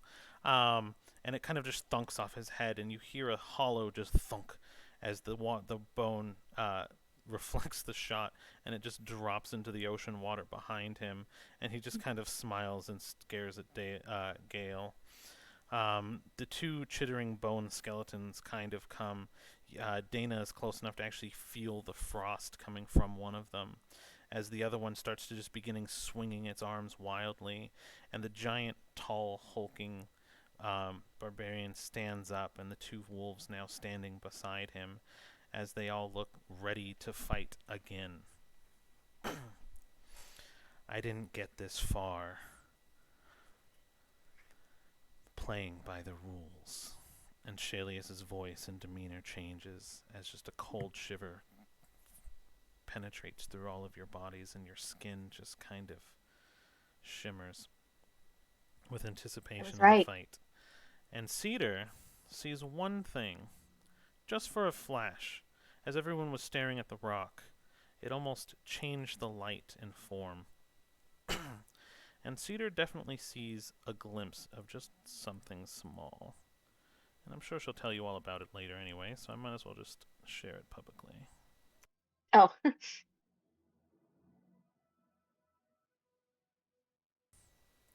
For just a split second, she sees what What? looks like a small, white porcelain fairy You've got to be kidding me. sitting on Shalius's shoulder. If you would like to, because you saw her, because I know the question is already in your mind, you can roll an insight. Yes. That was not good.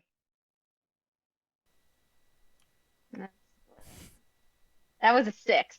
You have no idea. I was hoping to give it to you. You have no idea. You are allowed to make up your own assumptions about what's going on. Wow, I guess I was right. You really did sell your soul, didn't you? And he smiles. So did you. And yes, so we are going to go ahead and start at the top of the round again. As Buffman's with wolves. Let me just open up cards now, because I gotta open up the actual battle cards here. Hold on, that I started.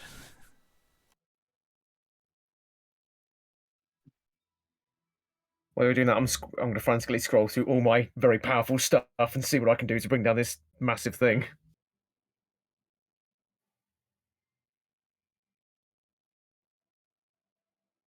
Where's he?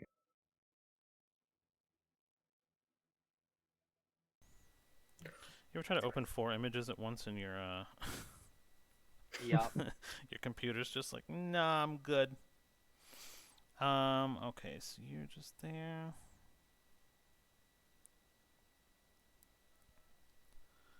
Oof. Yep, okay. So here we go. There's that. There's that. Oh wait, that's my wrong skeleton. Hold on. That's a golem. They did not get put into play. There's that. I have to roll for their move. Oop, that was not a d20. That's a d20. Okay, they're actually going to be up first. And, okay. Perfect. So there is a new player on the board. You guys just can't see it. So if you hear extra dice rolls and things, that's it. It also goes first because it rolled higher on initiative than anybody else. So the bones on the skull of the giant, what was formerly the giant buff man, that are protruding from his head begin to glow. And that will be that character's turn. Souls are for chumps. Is it the fairy? The It may fairy now part of this fight? It may be. You don't know. You rolled shitty on your insight. You don't know anything. And no one can see it except for you. And you only caught a glimpse of it. So, what looks to be a buff was just granted as a boon to Mr. Buffman, who is also staring at Gale. Oh, and it's his turn. So, he's now going to attack Gale. Why me? So, what is going to happen here? So I have to find his card. Perfect. He is actually going to come up and basically attempt to grab you by the throat. And as he does, the two wolves that are at closer glance now spiritually connected to his back by chains are each going to attempt to grab one limb as well.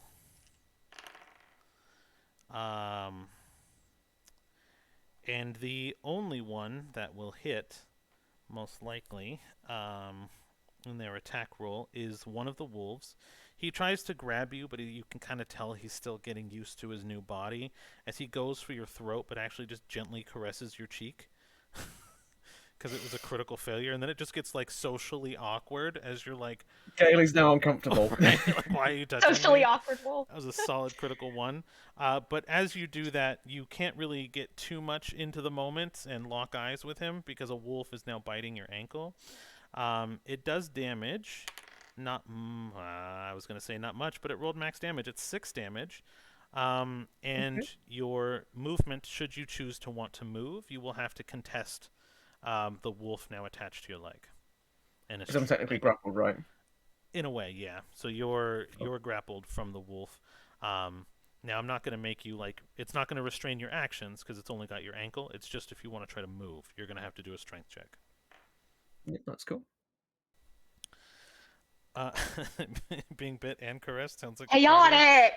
That's why we mark this stream for 18 plus. Also chaotic, you're not wrong. So, anyways, that will actually bring us to Cedar's This is why turn. I have the earbuds in. Well, how many people? Hey. We still have 6 people watching the stream, so who knows? Okay, where now I gotta like readjust after all that. I would like to cast Firebolt at that icy dude. An icy dude, perfect. All right. What? Sorry, I can never remember what I'm supposed to roll for the hit dice. For the hit one. Is that just the D20? Should be D20 plus your spell modifier, I believe, or whatever. Okay. Hold on, Plus the spell modifier. That'll be nice. I can check that in a second for you. I just gotta Come on. get to your sheet. Okay. That is an 18.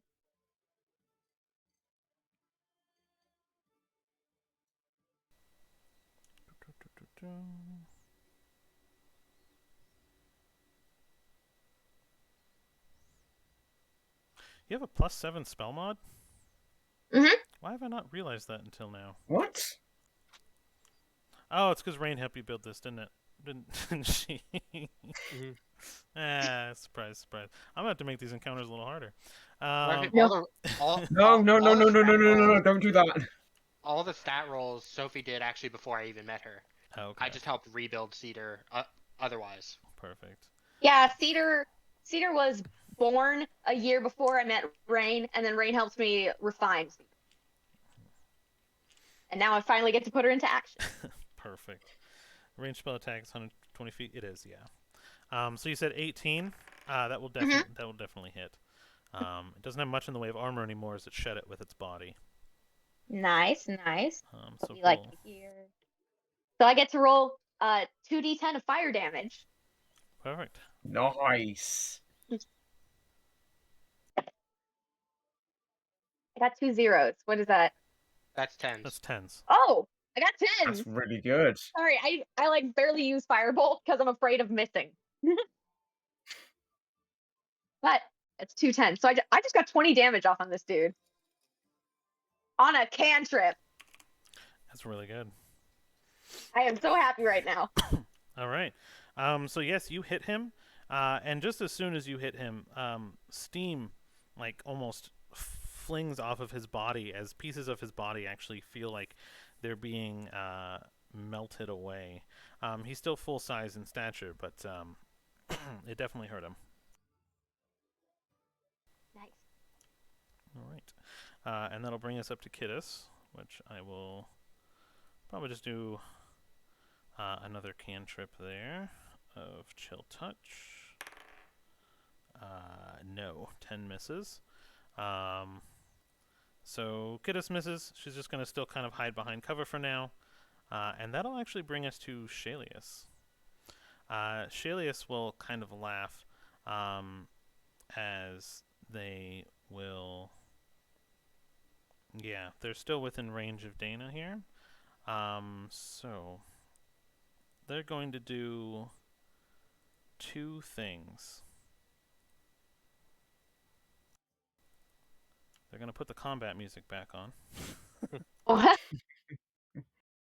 Oh, by the way, I want to say, like, kind of as I'm firing off the bolt, hey, by the way, you guys, he does have a white looking little fairy on his shoulder. So I think Dana and I were right earlier. Wait, what? Yeah, this is a lot of more questions. Oh, I hate being in this situation. Who are my friends? So let's see here. Basically, Shalius's arms are actually going to become 2 vine whips No. and lash out directly at Dana. That's not cool. Shit. Yep. Sorry. I'm just gonna roll damage. I got an 18 plus 6 and a 17 plus 6, so Yep. 20 some odds. Thankfully, I got my D6 back from my kitty, so my damage pool is gonna be a little bit lower. That's 2 damage, 6, and it's 8 damage total. Okay. As these vine whip arms kind of take across your body. Shalius's back is actually going to begin to kind of, the spikes are going to get a couple inches longer. As you can see the chest begin to pulse, and he's going to smile and look directly at Cedar. But he's not actually looking at Cedar. He's looking at Philo. And he's going to cast the Cost of Love. That's what? The Cost of Love. And what Philo has to do is survive a charisma saving throw. And he gets a critical failure. So, Philo immediately becomes visible. He's been sitting on Cedar's shoulder this whole time. As you see all 4 of his arms clutch onto his chest as his magic begins to fade. His color, which has always been a phantasmic purple, actually fades to a brown as he clutches his chest and heart as he falls backwards and hits the ground. He looks lifeless. No, no, no, no, no. And in a brief moment, you see a blue flame shoot out of his chest and into the boat.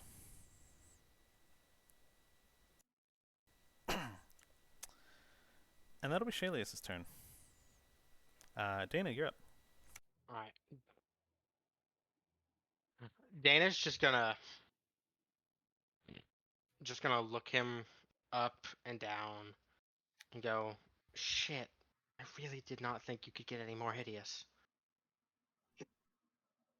And take 3 strikes, 1 with the help action, at the heart-shaped thing in his chest. Have at it.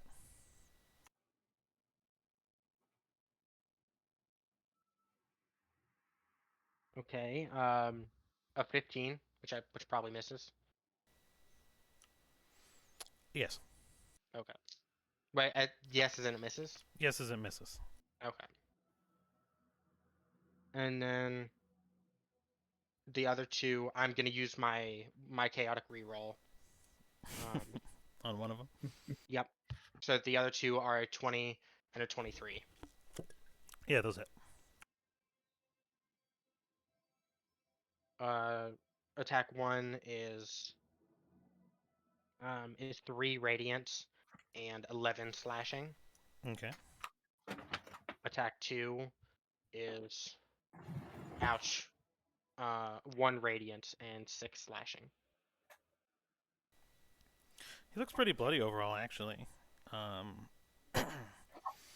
You can tell it's like cutting into a tree or a sapling. You're able to kind of connect and go right in, and you can actually see what looks to be tar or sap actually coming from the wounds, attempting to kind of close them up. And it does stem the bleeding, but you can tell the wounds are still there and attempting to heal. Okay. But he's hurt. And that is my turn. All right. That'll bring us up to Gale then. All right. Who's got to be in probably the worst position for a character I've ever seen. Yeah, right? Oh, sure you he'll be are in the fine. kill box. Let's see that. Yeah. Okay. Great. Yeah. So seeing as there's now fairies against us, I'm gonna break out my Shanti die. So I've got my little rose pale dice here, Ooh. Nice. and so Gale's currently being lifted up by the buff skeleton guy, and he's got the wolves on him. Can he move his arms in this position? Yeah, you're free. You're only restricted by movement by a contest. Okay, that's cool. Gale's going to reach into his robes. He's going to pull out his symbol of Shanti, and he's going to cast Word of Radiance on these guys. So I'm going to need all of them to make a con save. Their strongest now feature. Oh!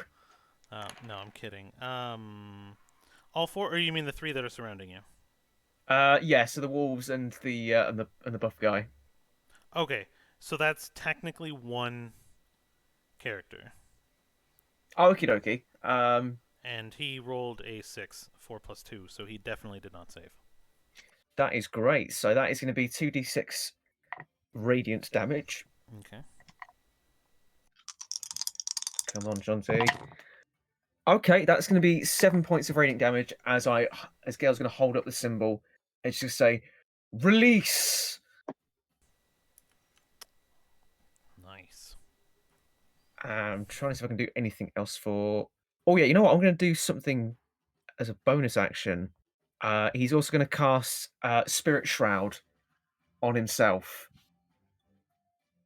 It's a concentration spell, so I'm going to need to concentrate on that in the meantime. However, you're going to see, I think it's 3 spirits that he has around him, and they're just going to be sort of glowing visages of an elven woman sort of floating around him.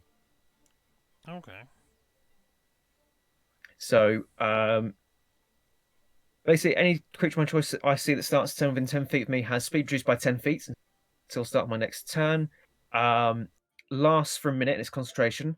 Up until spell ends, any attack I make deals an extra d8 damage when I hit creature within 10 feet of me, and I can choose whether it's radiant, necrotic, or cold. But I'm going to go radiant because why not? I've got a thing going. Yeah. Perfect. Okay. So, let's see here. Perfect. And will that be your turn? That will be my turn. Yes. All right. So we have some No stones for this guy. bone skeletons now that are going to make a run. One for Kittis. And one is going to run and start climbing the building next to Cedar. Is there any chance that that one that wasn't by me was close enough for an op attack? No, you had moved closer to Shalius. So Okay. you were about 10 to 15 feet away from him. Gotcha. Gale will have an opportunity attack at the one Bumbler. Nice. Let me see. It's 5, 10, 15, 20 plus difficult. Yep. Okay. So what Cedar sees is a four-armed skeleton. She can hear it climbing up the side of the building, and it actually peeks over with two hands, grabbing the banister, basically the top part of the roof, and he's pulling himself up. He is about 5 feet away from you right now, as he's just now staring you, coldness in his eyes, as he's just an amalgamation of moving bone. You can hear just what sounds like cartilage cracking and clinking, as it's the only thing separating the bone material, and it just sounds like cracking knuckles constantly. And Gale, if you'd like to take your opportunity attack at the one that just ran away from you and past you, you can. I certainly would love to, yes. Oh, that was a cock roll. Let's try that again. Natural 20. Perfect. Go ahead and roll your damage. Nice. Okay, so that'll be 1d6 because I'm attacking with my mace. It's also going to be another d8 because I've got raise on me. So I'll just be rolling twice on the actual attack You damage. you roll 1d6, roll 1d8, double the number, and then add your modifier. Oh, okay, that's cool. And you're gonna double Spirit Shroud too. Yes, get in. I'm glad you said that because that is going to be 10. Because I'm attacking with my mace, that's going to be -1 because I'm not a very strong boy. So that's going to be 9 points of damage. As one of the shrouds is going to guide my attack, dissipate, and another one is going to appear surrounding me. So it was 9 total? 9 total, yes. Oh wow, those are some low rolls on a double damage pool. I rolled a 1 on the d6. It's alright, it happens. It's alright. I was just surprised. Perfect. And okay, so I got the damage there. Kiddish just took 17 damage, and her movement is halved. Oh. Just for battlefield updates for you guys. Yeah, he kind of got close to her and decided to just explode. Not explode, technically. Aw, damn it. Foreshadowing. But basically, he double impaled her shoulders with giant arm ice spikes and kind of almost pinned her to the ground. So she'd actually have to get off of his ice spikes to be able to continue to move, so it halved her movement. But that will bring us up to Buffman's, who will definitely go for Gale again. One dog is going to bite down. The other one is going to attempt to latch on. And the other one is actually just going to then take his hand and like continue the caress on your face, and then just bring your skulls together and head bash you. Thank goodness the cross. Very uncomfortable and also ow. Yeah. Dog misses. He plate armor saves the day. But Yes. the second dog, you can feel the gnawing on your leg as you take 3 damage. 3 damage, okay. And have I taken anything for the head smash just yet? No. Your Okay. whatever Shanti herself just grew a piece of buffer in your head. He headbutted and you're like, ow, who headbutts? Who does that? Who But, like, throws a shoe? Honestly. right? But you take no damage, and we'll go to Cedar. Okay. If I try and get away from this skeleton guy, he's gonna have an off attack, isn't he? Because he's like 5 feet away. He did not. So he's coming over the banister. You could probably get away if you went long ways around. You see what I mean? So if you kind of went out and around, you probably could. But if you went near him and by him, then yes, he would. I kind of want to go more this way. Okay. I'm kind of hovering though. Like, I'm just gonna be doing a lot of like flight attacks over here. And I want to fire off magic missile at at Shalius, aiming for the heart thingy. Okay. Well, actually, 2 aim for the heart thing, 1 aims for his right shoulder. Well, more specifically, what's on his right shoulder. So are you going to attempt to attack him or what Still, you assume is there? I think still him, but this is sort of a warning. Okay. Then Like, this is I know you're there. Quit screwing with us. And Chaotic, she caught a glimpse of the fairy, so she can't actually see it. She just knows that it exists. All right. Here we go. All right, so we've got 5, 2, and 2. Okay, so 9. 9 damage to Shalius. That's good damage. Still very unhappy. Very, very, very unhappy, but still standing. Dang it. I need better battle music. I got rid of all my copyrighted stuff, and now I'm like, oh, this is all boring. There we go. Okay, so you kind of took your movement, and is that going to be your turn? Yes, that will be my turn. Gotcha. And you're still in the air, right? Yeah, I'm still in the air. I'm now like not at the like where he can get on the roof. And I was like, yeah, we're just gonna make that not an option for you, buddy. Perfect. Okay. I'm eliminating the ground as a factor. So that'll bring us to Kittis, who is very upset. But we'll do a shocking grasp. But they're kind of attached to each other. Can I make a suggestion for Kittis? Sure. She might use her teleportation to get out of her spot. I figured she would do it, yeah, after. Yeah. So I'd figure she would take her... Is the teleportation an action or a bonus action? Let me Bonus. see. Yeah, I thought it was a bonus. That's what I thought. Yeah. Yeah. So she's going to do the attack, and then, yeah, she was going to teleport away. Okay. Because he's wearing armor of metal, so she is going to try to shock him. Which... They're pinned together, so I guess it would be 0, so I'm just going to roll the damage. Okay. So you see Kittis, like, in a panic because she's bleeding, touch his face, and lightning just kind of shoots between her fingertips and just kind of channels through all of the icicle crystals that make up his body as it lets out like a chilling roar, and she will teleport away from him and probably land over here behind cover while this is kind of occupied looking at yes.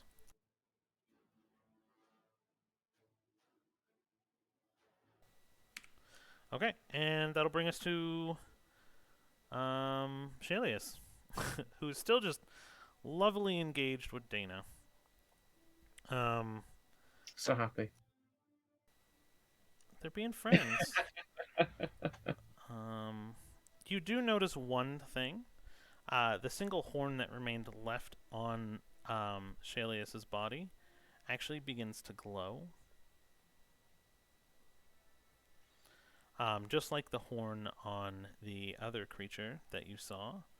And this time, it's going to come at you one shot with the whip, but then it's going to step into you and try to jam some of its bony shoulder bones that are sticking out of its body into you.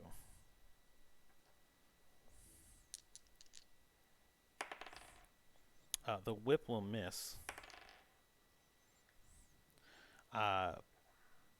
19 on the stab. Yeah. So what you will feel is bones pierce into your body. You'll feel the rearing of pain, but then just as easily as it comes, and you take damage is low, 3 damage. What type? Piercing. Damn it! I was hoping for necrotic. Okay. The weight of Shalius being in your body becomes gone as he fades to mist and appears Like this. right behind Gale. Okay. And that'll be Shalius' turn, so then we'll go to Dana. I'm not sure I like this battle here. I'm just saying. I'm gonna start like while bleeding all over through my armor, through my mouth, everything. I'm gonna start like trudging my way over to New Shalius, and I'm just gonna look at Gale, and I'm gonna say, "Back me up, please," as Yeah, she's I'll just do my covered in best. blood. And she'll take 3 strikes at Shalius' chest. Okay. Ooh, yay. Strike 1 is a 24. Hits. Both of the other strikes miss. Ooh, okay.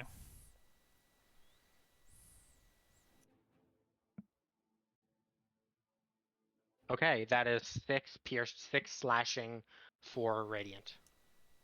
Okay.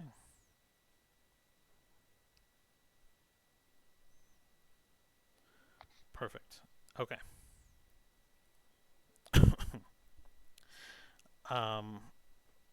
Okay. Yeah, Shalius is not looking good. Definitely not good. Shalius is probably just as bloody.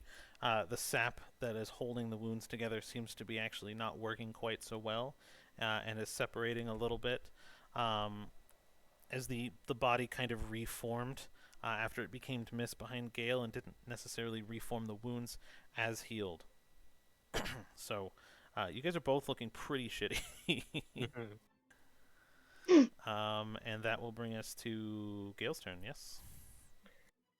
Yes. So to start off with, I'm going to turn around and just try and thwack. I'm guessing I'm within range of Shalius now, aren't I? Yep. Yep. So I'm going to thwack him with my mace. Again, I've still got the shroud, so that should give me a bit of extra damage. If I hit him, that is going to be, I think it's a +2. Yeah, it's going to be 17 to hit. Yep, hits. Fantastic. So that is going to be 1d6 and another d8. Come on, Shanti. Again. That's 4 points of bludgeoning damage. Oof. He's still Yes. alive.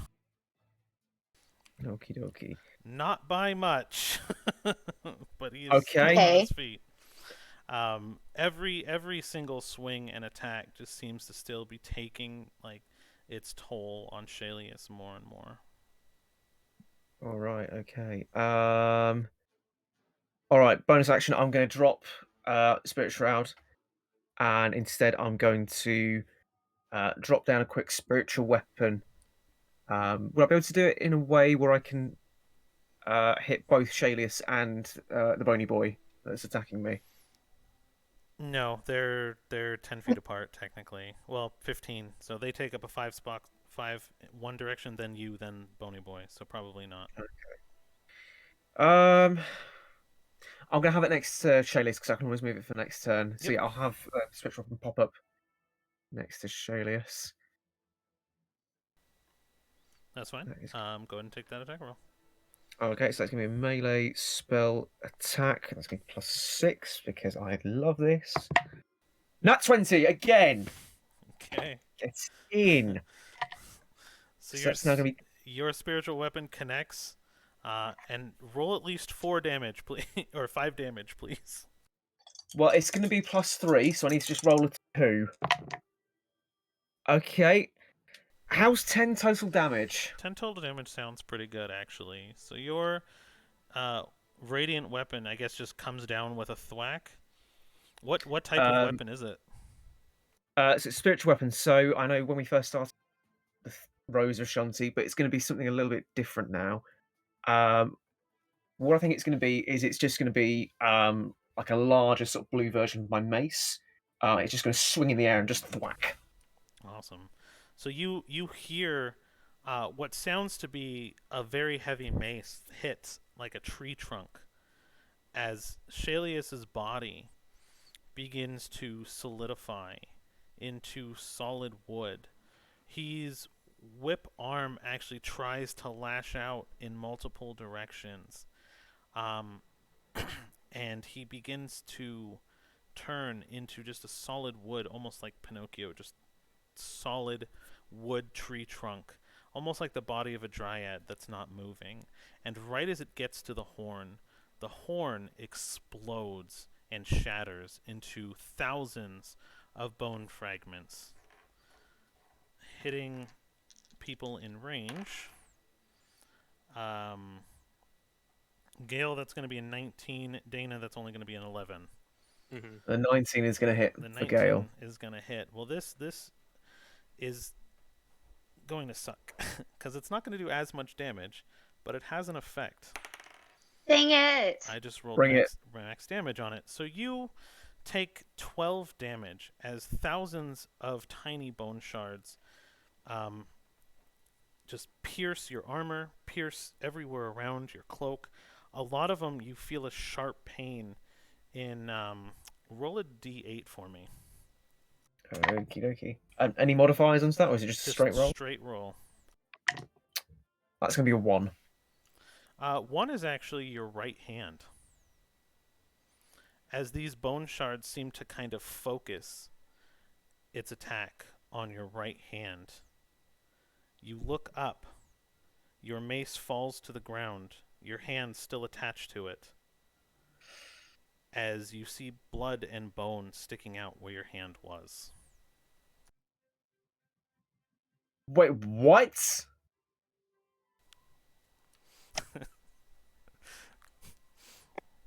Yeah. Anyways, so Shalius is no longer in action and dead. You Gale is going to scream motherfucker. in pain. Gale is just going to scream in pain.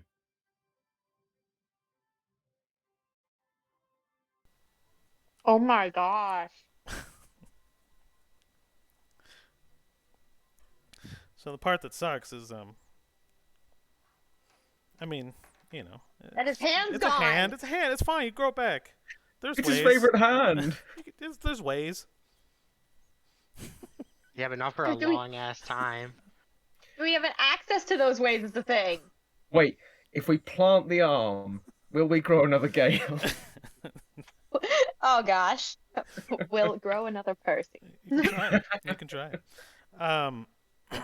Okay, so there's that one then, and that was Gale's turn, right?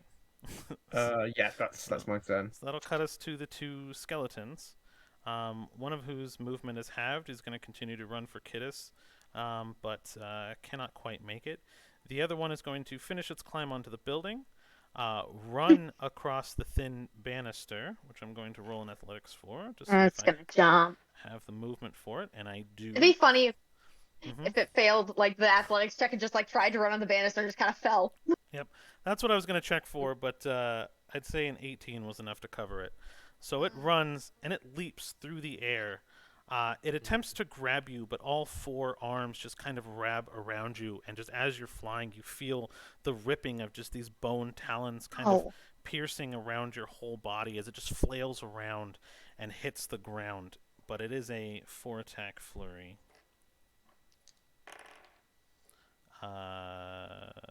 Let's see, 18, 12, 6, and unnatural 20. So 2 of them will hit. Where's my D4? Fuck, my cat stole my D4 and my D6. Okay. So I'm just going to roll a Your D8. cat wants to play too. Right? You should just have the cat roll for Ocarin. Right. Only 3 damage. Oh, okay. So, yeah. It doesn't attack strong, but it attacks a lot. So that'll be our Shambler's turns. That'll bring us up to you. Yep. Okay, so that happens. That'll bring us to Buffman, who is going to just straight begin to flail around.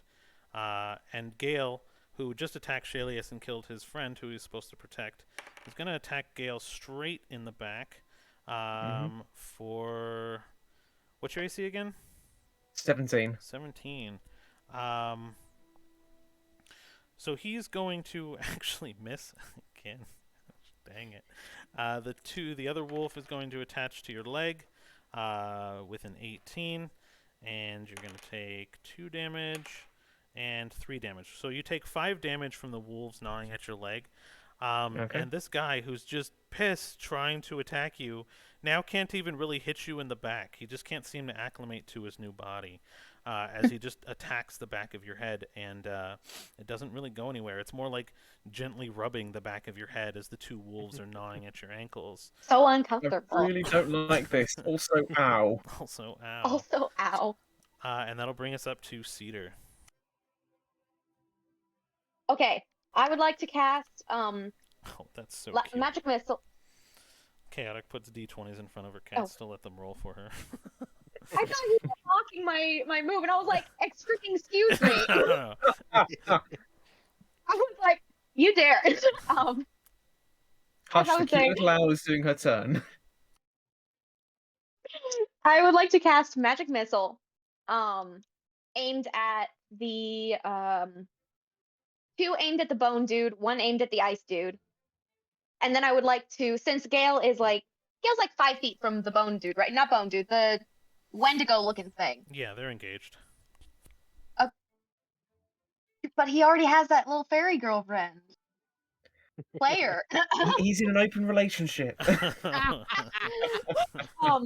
Since Gale's like 5 feet, I would like to take my very first sneak attack, Nice. and I will take my dagger and throw it at the Wendigo dude. Okay. So I'm gonna roll for the magic missile first. 4, 5, 4. Oh, 4, 5, and 4. So 5 to ice, 8 to bone dude. And then for my sneak attack, help me know if I'm doing this wrong, by the way, because it's a little new for me. Where'd it go? You can deal an extra 1d6. I don't need advantage on the attack roll if another enemy of the target's within 15 feet. But do I do an attack roll since it was still magic missile? Wait. Magic missile does not engage sneak attack. Oh, it doesn't? Nope. Well, never mind. I'll do sneak attack later. It's specifically physical weapons. Yeah, if you have advantage on the attack. So I Okay. would allow it if it was like a thrown type of deal. Yeah, I was Vanessa gonna throw the Rose. dagger. Yeah. Well, that would do it. Mm-hmm. Yeah, that's Yeah. what I'm doing. Like for my Right, sneak but- attack. Yeah, but magic missile would not. Right, no, magic missile isn't what I'm going for. I already hit with magic missile, and then I'm using the extra action to Okay. throw my knife. So do I do an attack roll specifically for that, or do I Yeah. just roll the damage? Okay. Attack roll specifically. Nat 20. Yes. And then what would I? Bleh. The dagger. That would add the +7, so that'd be a 27. I'm guessing that hit. No. No, yeah, of course. No? Yeah, you're good. So do I only do the 1d6 damage, or do I also do the dagger stuff as well? You do, because of the nat 20, it's going to be 1d4 plus Mhm. 1d6 doubled. Okay. Okay, 1d6.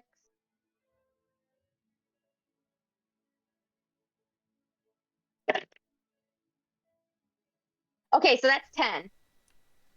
All right. I got 18 damage on that guy, and then I think, 4 damage on the other dude? Yeah. So you're actually chipping away. You're chipping away. Heck yeah. All right. And is that your move then? Yes. Okay. And I'm still in the air. Yep. All right. So that'll be Kittis, who will do a thing.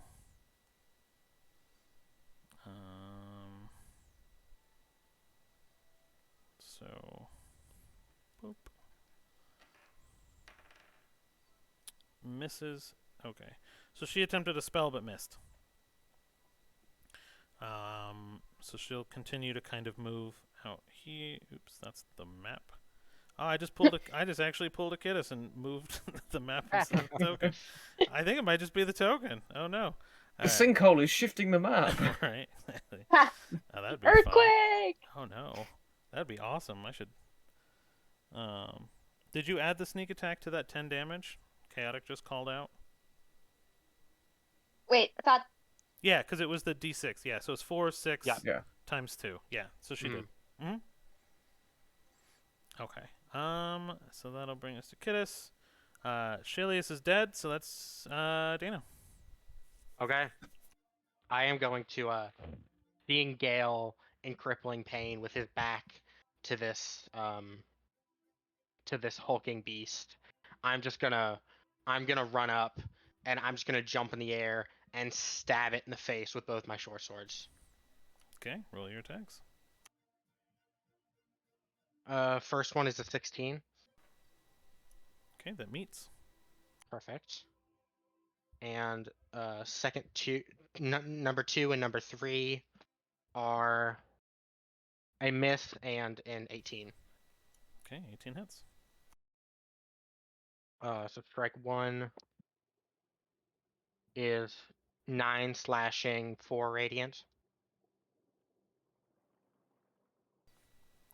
And strike 2 is 8 slashing, 3 fire.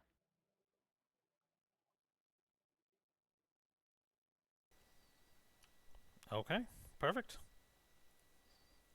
Is that your move? That is my move. All right, Gale, you're up.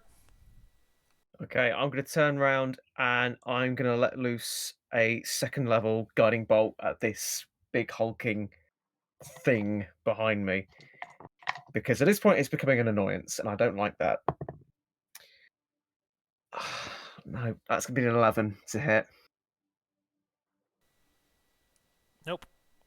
Yeah, thought not. What can I do for my bonus action? I'm going to Forgot your cast the heat. Oh yeah, I've still got my spiritual weapon. I'm going to shift my spiritual weapon to the thingy. I'm assuming they're the same thing you're fighting, the Wendigo looking guy? Yeah, the Wendigo looking guy there. Perfect. And do I get to attack with it or just a shifting? Oh no, I can repeat the attack, so I'll do the attack in that case. So it's +6. Oh wow, that bounced right out the tray there. 24 to hit. Yep, hits. Fantastic, fantastic. Come on. Yes! 11 points of damage as Nice. whack. Okay. Yeah, he's looking a little worse for wear now. Between you and Dana, just kind of double teaming him in here. Like, you missed, you like cast the bolt. It kind of like, you couldn't really get the aim right because you're missing the hand. You know what I mean? But then, like, you're like, screw it. Spiritual weapon comes around, clips him kind of right in the gut, taking away like a chunk of what seems to be kind of gross flesh. It's got a lot of fur and stuff matted into it, and it kind of takes a chunk out and hits the floor. So he's not Nice. looking amazingly. And in his pain, Gale's just gonna sort of his hands still outstretched from the guiding bolt. He's just gonna go, just fall already. Perfect. All right. Shambler 1 still making his way for Kittis. Shambler 2 is actually going to do something here. Because of where Cedar is flying, going to roll an athletics check. And why did I roll a natural 20 on my athletics check? And then it's going to take the bonus action to do the 2 attacks. 18 and 19 hits, right, Cedar? Yeah. So what you're actually going to see is this little shambling creature just kind of like moving and twitching and going. It kind of sees Cedar floating up into the air. It's actually going to run up the side of the building and leap off of it to attack. And since it required so much movement, it took the action and movement to do in a dash. But he's actually going to make it and just have enough reach for 2 of his arms to kind of claw your leg on the way down. And since both of them hit, that is 6 damage and 6 damage. So you take 12 damage in total. Cedar lets out kind of an angry kind of scream. Like she is done at this point. Like, we already got rid of Shalius. Can y'all please just Then the big man goes, staring at the face of both Gale and Dana.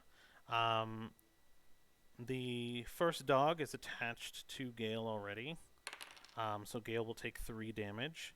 The second dog will attempt to turn its attention towards Dana. 21 hits. So it's going to clamp down on your leg, and you'll also have to do a strength contest to get out of it. And you take 4 damage. Okay. And Big Man is actually going to do something where he'll actually go up to his own skull and head, his horns still glowing from the beginning of the battle. You recognize it as the same enchantment that Shalius had when he died. And he's going to rip a piece of his own skull off as these bones then shatter, these horns huge, casting the spell twice as everything in the area around him gets now attacked with shattering, ripping bones. I got 18 to hit on both of you guys. That's gonna hit. So these bones now continue to kind of rip and tear. Dana is 11 damage, Gale is 10 damage. I'm down. So am I. As all 3 of you begin to fall to the ground, the creature sacrificing its last hit point to cast the spell drops to its knees. The spiritual wolves fall. Both Gale and Dana hit the ground as these bones penetrate and pierce through their body. They're just there on the ground in a heap, bleeding. And I'm going to check one thing. So you guys also have to roll a 15 strength saving throw. Okay. Okay. Where's my strength? This is going to go really well for me. 19. That's going to be 6. Hey, have you used your reroll yet? Yes, I did. Dang it. Gale, go ahead and roll a d8 for me. Yeah, again? I lose my other hand. 6. Okay. 6 is right foot. Oh. As your body hits the ground, your foot separates at the ankle and just lays next to you bleeding. And so I'm so glad I remembered this. My periaptive wound closure actually immediately stabilizes me when I hit the ground. So you're prone, but you're stabilized, right? So you're not in a dying box. Yeah, no, I'm at 0 hit points, but I'm not dying. Get a peg leg and a chainsaw. There are artificers in this city. I mean, you never know. Yeah. just call Dimmer, get a brother to make you something. Right. Yeah. I'll just turn into this world's version of Ash Different. Williams from the Evil Dead franchise. Yeah. Groovy. Just Dimron gets the sending spell. Dimron! Gale's hurt. Do we have like a hand and a foot? Why do you need a hand and a foot? I think you know. So, Make it the right ones. so that'll actually bring us to Cedar's turn. Okay. So she sees this, and I mean, if you could see the skin underneath her feathers, she goes white. Whether with fear or with rage, not really sure. Technically, she actually can go white now. Yeah. True. Illusionary effect. True, but I don't think I'll do that at this moment. 'Cause that's more of an intentional thing. And if she did this intentionally in this moment, that'd be a little dramatic. I would like to. I'd like to fly over here, get a little more space in between me and this stupid grasshopper skeleton, whatever it is. And I want to fire firebolt at it. Which one? The one attacking you or the one attacking Kidus? Yeah. Okay, perfect. The little spider General Grievous thing. Hello there. 19 to hit. That hits. Cool. All right. 2d10. Let's go. Come on. I accidentally roll. Okay, wait. This is the D100, but it rolled a 6 anyway. So 3 and 6. Okay. So 9. 9. 9. So your fireball actually hits, and you actually see bits of cartilage actually burn away from the bone itself as the knees and 2 of the arms fall apart, and it just kind of lays on the ground, flailing around. You actually hear the chittering of bones crashing into each other as it screams and stops moving. Is it gonna explode too? It was Goku, not. is it gonna explode? It was not enchanted. No. Okay. Just the. Is it gonna go? Is it gonna go off? All right. Is that your move? Yeah. And I would like to. Yes, that is my move. Okay. That'll bring us to Kidus.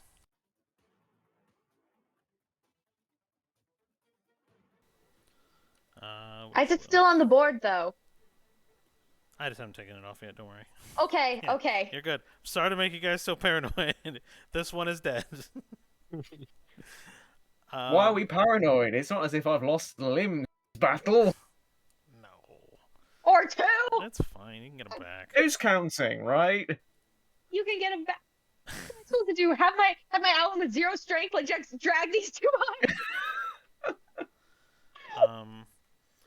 So seeing the inspiration from all the exploding bones, Kidus is just going to go ahead and spend her last slot on Shatter. In 10-foot radius sphere, some Constitution saving throw. Its best attribute, because technically it's already dead. It fails. 3d8 thunder. 3, 9, 10 damage. And it's what little armor it had falls off as it takes a lot of damage. It does not look happy at the 10 damage it took, but it's still standing. Barely. That'll bring it to its turn, though, but Kidus will move away because she's not dumb. She's going to go stare at the dead... She's going to run and move away, but see that there's just this bone creature now laying there and just kind of distracted looking at it. Shambler is going to then continue to move up and chase. That'll be the turn. Cedar, you're up. I want to move to here, back on the roof, my little partial cover, and cast Firebolt again. All right, roll your attack. All right.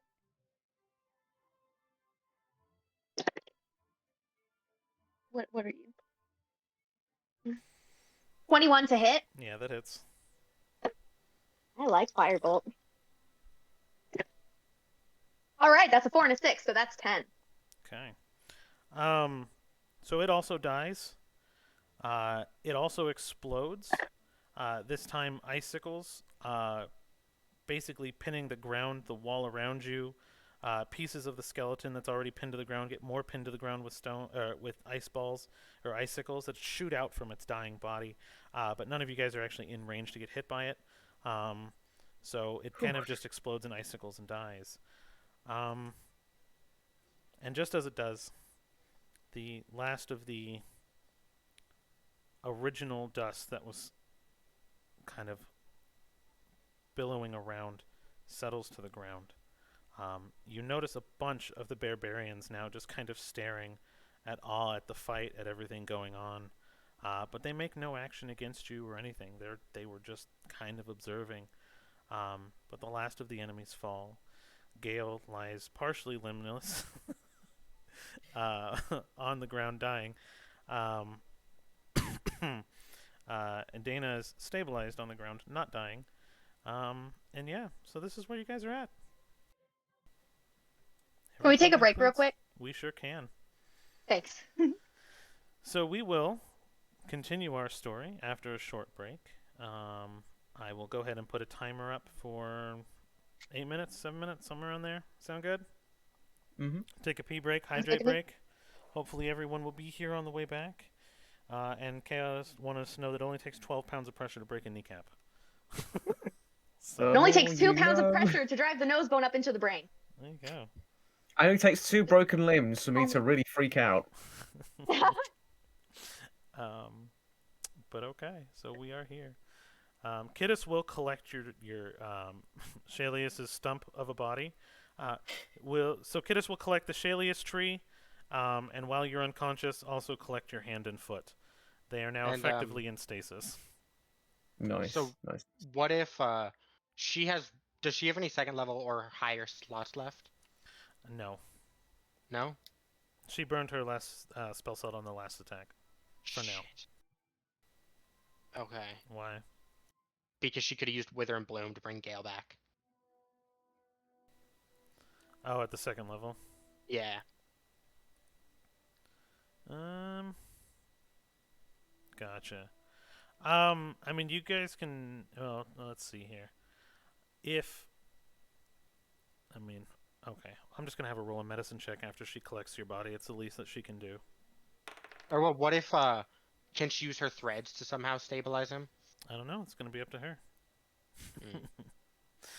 Mm. So she does roll 15 plus 2, 17 on the medicine check. Nose it back on. So I will say you are stabilized but still unconscious for now.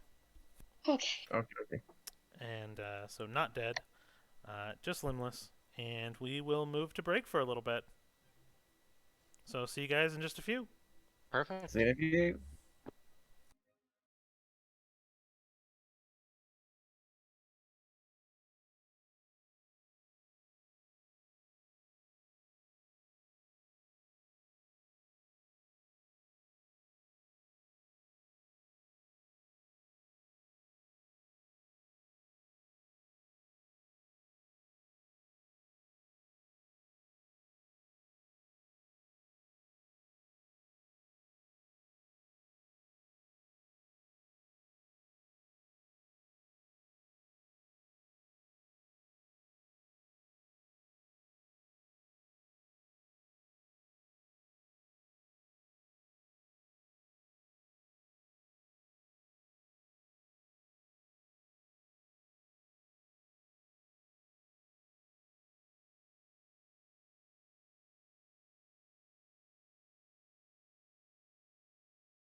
And we're back.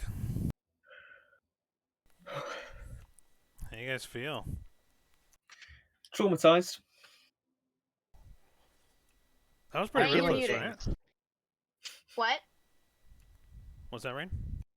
I said I'm feeling things. I don't know what they are, but I'm feeling things. Yeah. This is when I don't have enough time to think, so I go out for inspiration, and I found the one thing that Cedar saw, the little fairy, and I was like, huh. And then I was going through my pool of unsorted stuff, and then I found the monster for Shalius, and I was like, huh. I'm like, all right. So not only did I rewrite part of the story, but I completely created that fight scene because you guys are like, we're gonna go kill him. I'm like, not gonna make it easy. Oh, that definitely was not easy. No. Right, next time we don't tell DM our plans. Let's make a separate group chat so we can all just, Yeah. plan without you. Yeah, declared No, intentions. no, that would be terrible.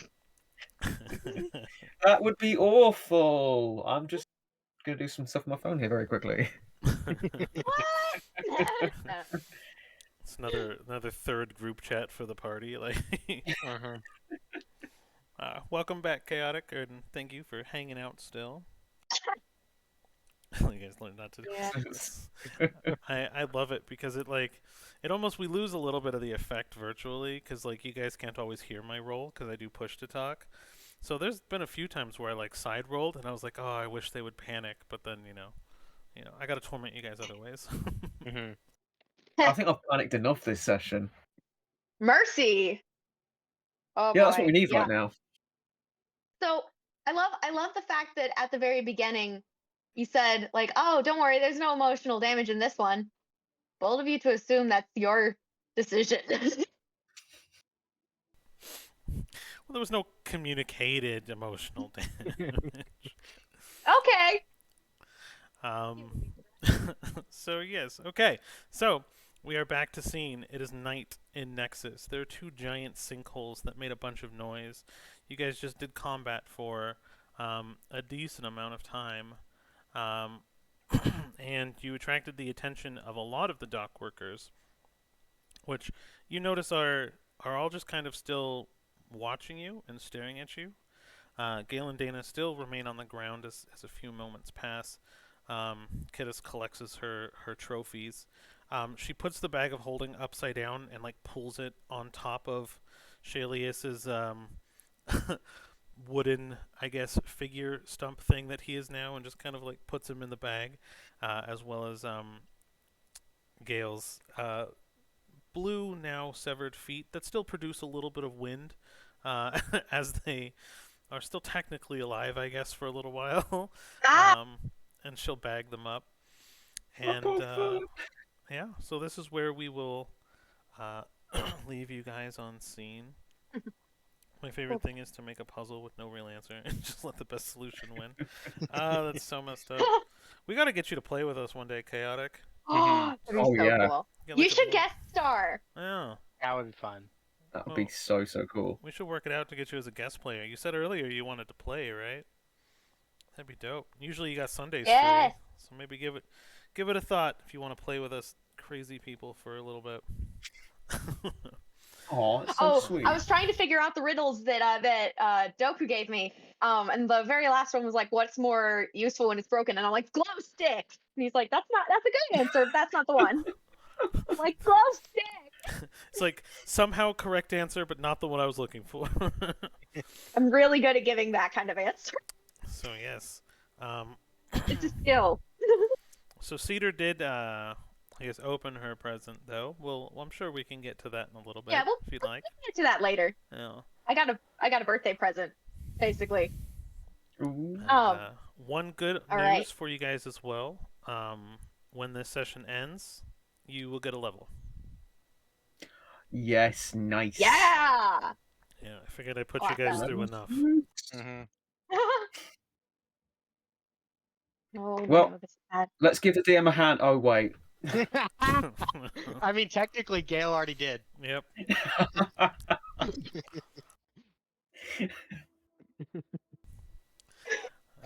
Hey, Gale, this battle really cost you an arm and a leg.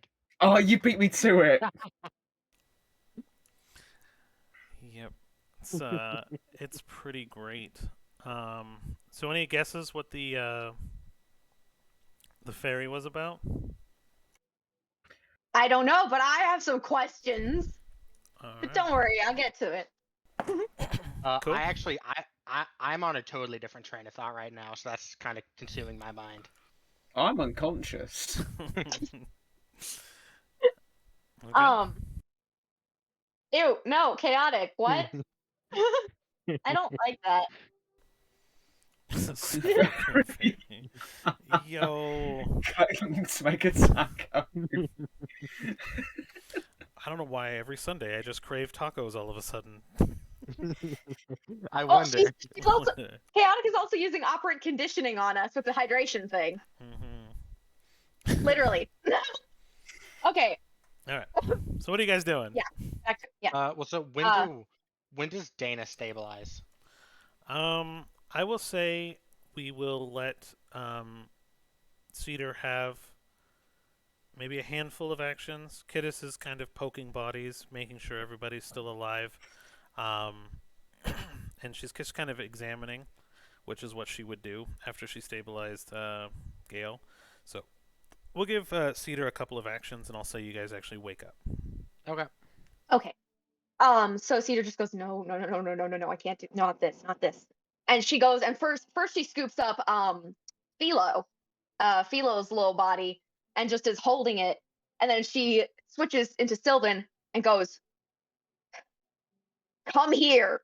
I don't care what kind of being you are. I don't care your rank. Give me an answer. What in the mother heck was that? So you pick up Philo, and you feel he's cold to the touch. His arms are completely just, I guess, waving only by the motion of you holding him. And he's actually starting to get a little bit stiff. I hold up the dead, hoping my air quotes are accurate. The body of Philo. I'm like, is this worth it to you? Huh? This is your kid, isn't it? You're familiar? To get killed by a common thief like Shalius? And you were working with him? Roll a performance check. All right. What's my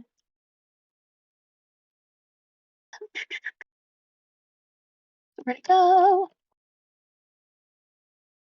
21. Awesome. So you're shouting out as you're kind of holding Philo's lifeless body, and the white fairy appears right in front of you, smiling. She touches Philo's head as he begins to have that white shimmer that the horns did. And she smiles at you, blows a kiss, and fades out again. So what I'm going to give you the opportunity to do is roll an Arcana with advantage. And you can also roll, if you'd like, or I guess a nature. Yeah, no, they're both intelligence based. Yeah, so you can roll nature or Arcana, whichever's higher. I would like to roll Arcana, and you said at advantage, right? With advantage, yeah. Okay. This is a Fey-based creature. You're kind of familiar with what this is at this point. That's a 26. This creature, which I was under, you were under the impression that this was the Time Maiden's fairy. The Time Maiden had those little balls that did her bidding. She has, people that she uses to do her bidding. And you kind of understand that about what the fairies are doing. They kind of had what they call the fingers that are out in the world causing havoc. This was not the same shade of white. The Time Maiden was very ethereal, had streaks of blue, was almost made up of pure magic. This fairy looked like sun-bleached bone. You get the intention from her immediately that she is evil. The Time Maiden was not evil. She was very neutral. She was responsible. You know immediately that although they look the same at first, they are not connected at all. Okay. I would like to roll a dex just save. because I saw. That's exactly what I was about to tell you to do. I want to set down Philo's body and run.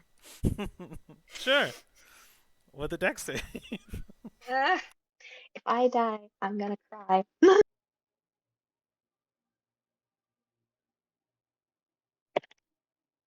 Natural 20. Yes. Philo's They can't beat me. heart actually protrudes from his chest a little bit and then shatters into 1,000 pieces in your direction. Where they were almost attempting to be solidified bone, they were kind of soft. So some of them do kind of splatter you, but you're able to kind of duck behind the banister of the building and avoid any real damage. Whoa. Okay. I want to go over. I run over to the other two who are unconscious, and Kittis who's standing there checking on. And I look towards like maybe some of the barbarians or the people who are just watching, and I'm like, someone get a healer, okay? Come on.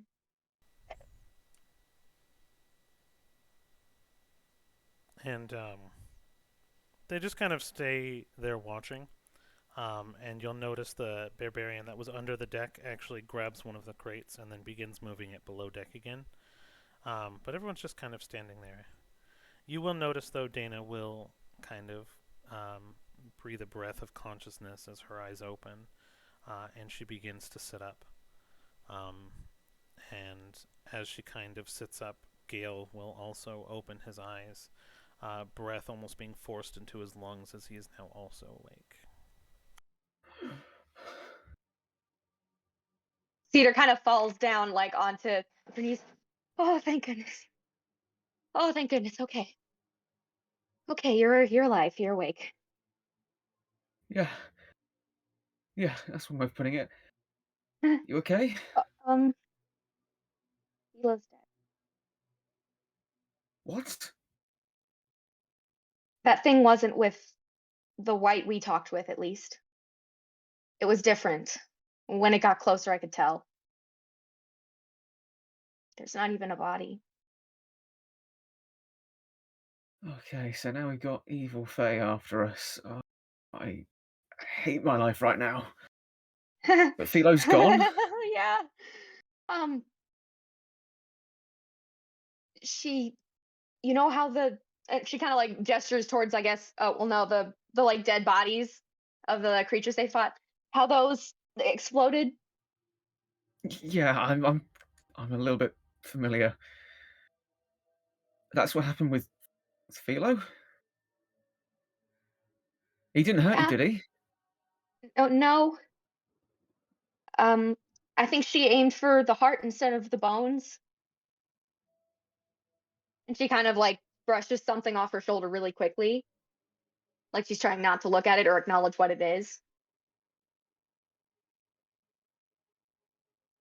We need to go get some rest Yeah, and figure out how to What? nothing. Cedar, what's up? Have you seen your hand and foot? I'll put it that way. Wait, my foot? You're missing several pieces of you. Oh, okay. I thought that was heat of the battle. Oh god. Oh, Oh gosh. Okay. okay, You're gonna be okay. okay. We can Yeah. fix this. We can fix this. There's always a way to fix things. There's Yeah. we can fix Yeah. this. Okay. Dana, can you stand? Are you Dana's okay? just Dana's just gonna look at Cedar and just give like a very cold nod, and then stand up, walk and like limp over towards Kittis. And let's see here actually before I do that. Yeah, is gonna limp over towards Kittis, grab the bag of holding from Kittis's hands, and just start walking around or limping around and collecting every stray weapon, every stray piece of of metallic armor that she can find. And she's gonna go over and make sure to grab Shalius's horn that she had severed.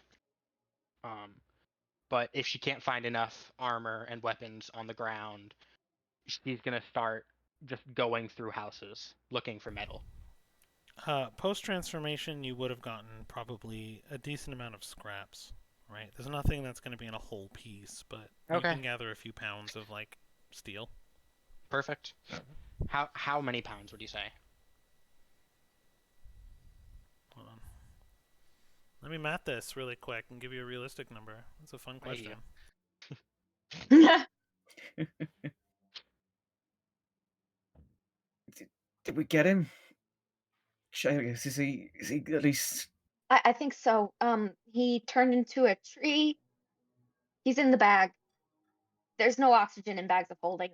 So if he wasn't dead, he would be now. he will be. Yeah. And then the others, we took care of them. Um, yeah, I think we're finished. Those guys over there don't seem to want to pick a fight, but that boat is filled with charges. But right now we need to focus on getting everyone to safety and getting you put back together. Yeah, I'll second that. Yeah. We can always deal with the Focus on the charges problem. later. Yeah. You get about 7 pounds of iron between all of the bodies. Okay. And Then like, she will nails and start stuff. just Mhm. she will just start downright invading houses to look for more metal.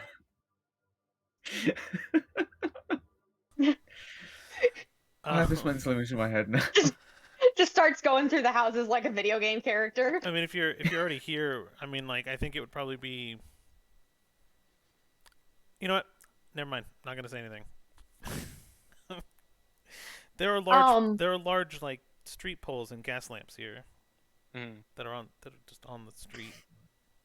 But if you want to go through houses, you've already declared Actually- it, so we're going at least through one. Okay. I love this. Let's see. Dana's what like happens. almost died. Time to rob. All right. Yeah. So I will say there are going to be two options for you, left and right, because the others are going to be covered by a sinkhole, Right. and then not that you can see it now, but north and south is kind of impeded, right, as well. And I don't think you're going to be making athletics check to jump over sinkholes, No. technically. So would you like to go to the left building or the right building? The one that's less heavily damaged. Okay, so that would be to the left because it just kind Yeah. of lost its front door. Mm-hmm. So you kind of go through the window that's on the right-hand side, and you will enter the household, and you will see a family, a mother, father, and a couple of children, all dressed in like really nice clothing. They're kind of the you would assume they're not combatants, but they're now just kind of cowering. And there's a lot of one part of the building that's closest to the docks is going to be kind of sectioned off with a bunch of like desks and drawers and writing areas, and have another open window facing the north to kind of interact with people outside. But the rest of it's just a household and household goods, spoons, knives, forks. And this cowering family, and the dad kind of stands up and he looks like, "Get out! Get out of here! Get out!" She'll just turn and she'll just like scan over the rooms once, just without moving, and just hobble out of the room, realizing there's nothing for here that she wants. Okay. I'm here to take your spoons. The dad kind of follows you out the window. It's like, good, good. Yeah, run away. um, and so, Did you not hear all that went outside, man? Are y'all deaf? Like,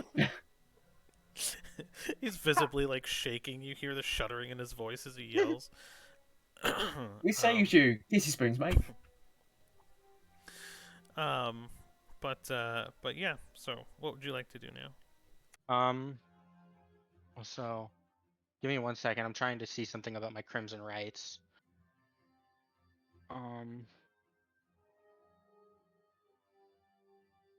Okay, perfect. So, the rights it actually does not state if the rights fade when I go down. It just specifically says they last until I finish a short or long rest. Yeah, because basically what happens is you deal damage to yourself and get blood on your weapons. That blood dries to your weapons, creating the right, which will only go away. I thought originally they went away when you sheathed or canceled yourself. So yes, your weapons that you righted will still be glowing unless you intentionally stop them from doing so. Perfect. Then she actually is going to go up to a street light, take her flaming short sword, and go to the base of it and start like cutting and melting it away, so she can just take the street light. Okay.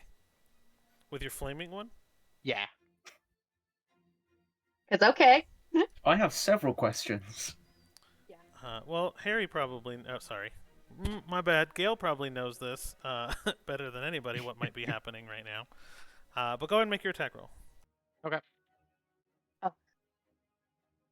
13. Okay. Okay.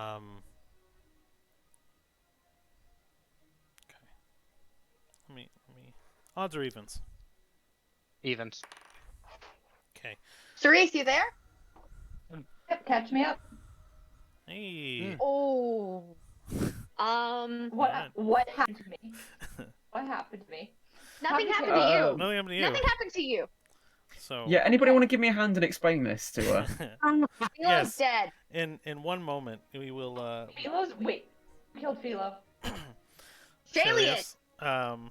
And his apparently freaking dead. and his evil fairy ally. Oh yeah. Oh, they're so dead. They're so dead.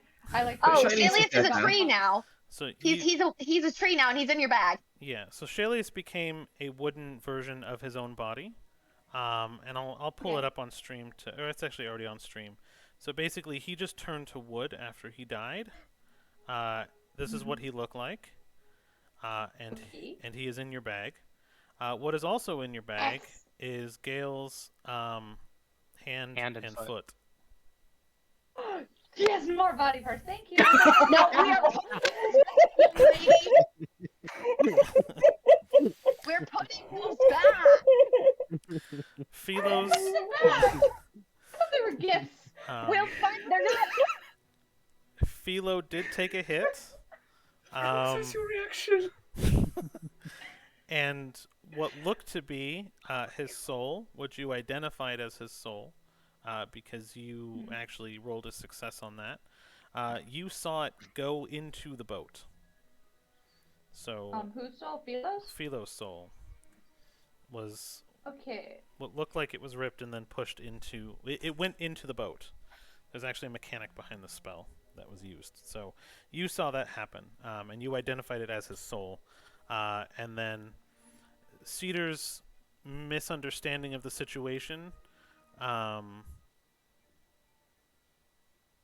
she blamed Philo. I may have. And What? No, I didn't blame Philo. well, you blamed White, and then It was a small white fairy. and then Porcelain White came out and booby trapped Philo's body, and his heart exploded from the body, which Cedar dodged. Okay, wait. Does Philo have? So Philo's a familiar, so it doesn't have a body. Philo can come back. He's a familiar. Did he die within range of White? That's not how that works. That familiar should come back no matter what. Not necessarily. Some familiars are actual creatures and just make contracts to become familiars. That's stupid. Anyways, New rules. moving on. I will say, because you succeeded on your odds evens rolls, you hear the lamp start hissing, but it doesn't ignite. But you smell what smells like sulfur and rotten eggs now coming from the lamp. Okay. Would you like to hit it again? Nope. Well, actually, Mhm. how far have I gotten into my, into the cutting? You probably took like a quarter inch off, or a centimeter Then, for those overseas. okay, then no. Thank you. No problem. Okay. So I will say what will happen is you'll notice a bear from the dock come over to where one of the streetlights are. We'll say probably right here. And he's going to bend it the rest of the way and snap it. And he rolled a natural 20 on it. So it just rips from the ground. And then as it rips from the ground entirely, you hear the gas escaping, but then a metal kind of stopper will shift into place, plugging the gas hole where the lamp used to be. And he hands you over a really ornate looking gas lamp that was providing dim light to this area. And she's gonna stick it in the bag of holding. And she's gonna sling the bag over her shoulder and just wordlessly walk over to the rest of the party, bend down to Gale, and go, "We're gonna get you fixed." Right. Okay. Thanks for getting me fixed. We should probably find either an inn to stay at for the night or head back to the temple. Okay, I have a question. Did anyone else see the soul? These trees. I think Kittis is the only one to see it. Mm-hmm. Case is just gonna kind of like wordlessly kind of wander over to the boat.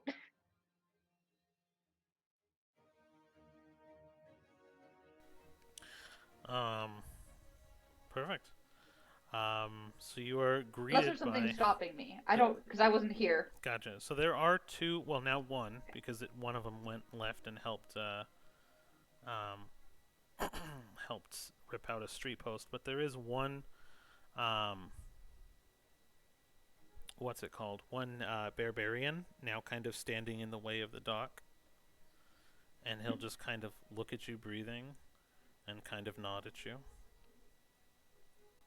He is impeding All right, your so way to he's. the dock. Can I go see something on the boat, please? Well, it's likely partially your boat now, Yay!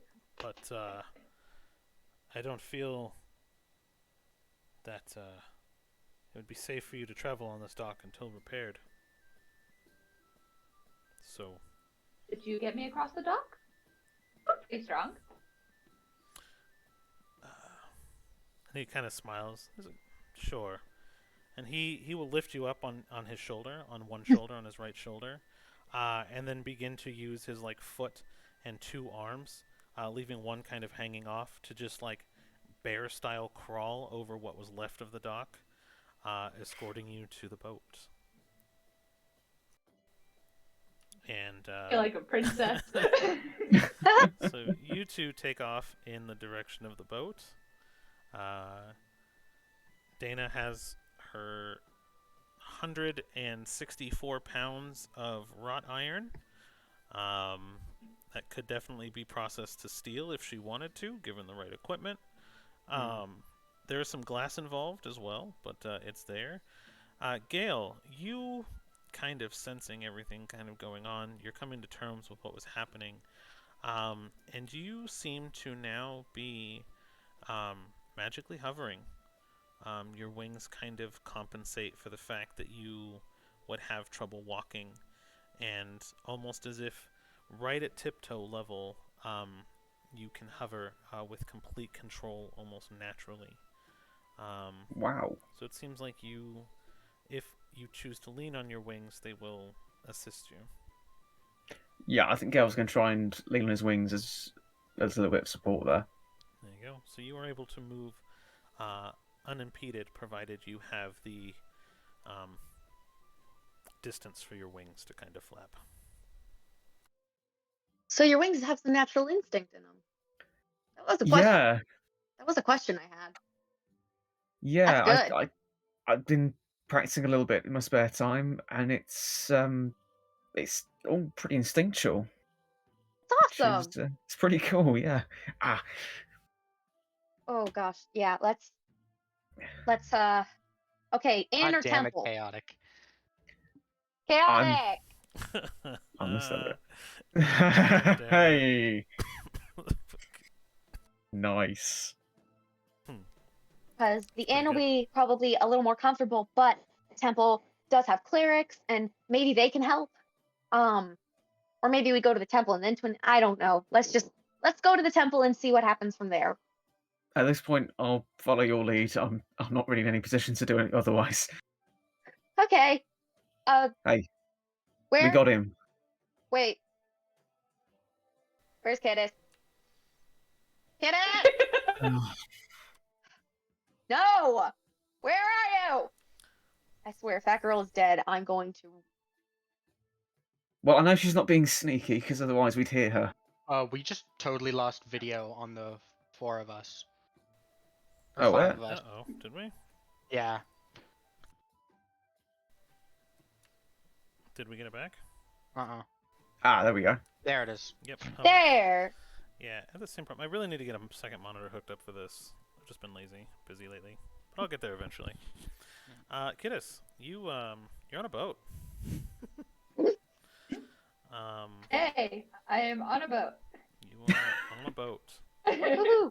Boat. It's I'm on a boat. it's not going fast, and you do not have a nautical theme Kashmir Afghan, but you're on a boat. All right. So, one, what do I currently know about the soul on the boat? And two, do I know where it went? Probably the back of the mid layer, from what you can tell. It kind of went into the hull, but you can't really fully tell. But it went below deck, and it penetrated into the rear of the boat, is what you know and what you saw. All right. And do I know whose soul it is? Because I'm still trying to keep caught up. Gotcha. So yes, you saw what looked like Philo's soul leave his body, and fly into the boat. All right. I go below deck then. Okay. Go find it. I will say just roll a general investigation, and then also roll an Arcana. 20 for investigation and 21 for Arcana. Perfect. Okay, so good rolls.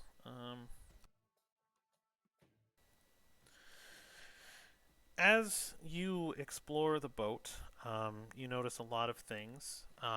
The crew of this boat is made up of primarily barbarians. They kind of nod to you as you go around, but they don't stop you. You are literally walking around unimpeded as you look around. You find that there's 3 layers. There's a top deck, a mid layer, and a lower layer. There seems to be what looks to be kind of like a treasure room, the bottomest, backest part of the boat. And inside this treasure room, you see a couple of saplings, small, what looks like bonsai trees that are actually well taken care of. One of them, however, you can kind of notice when you're looking at it, not physically, but almost magically or emotionally. You feel the warmth of Philo actually coming from the sapling tree in the center. And he seems to be almost possessing the spirit of the tree, from what you can tell. Hey, Philo. Kind of just pick it up. It's a small bonsai tree, so I can pick it up. Yes. Glad to see you're not completely gone. Come on, we gotta figure out how to get you fixed. And apparently, Gale. You're more important currently. So what I would like Don't you have to a do body. is I would like you to roll a d4, Kiddos. All right. I'm going to probably die. 2.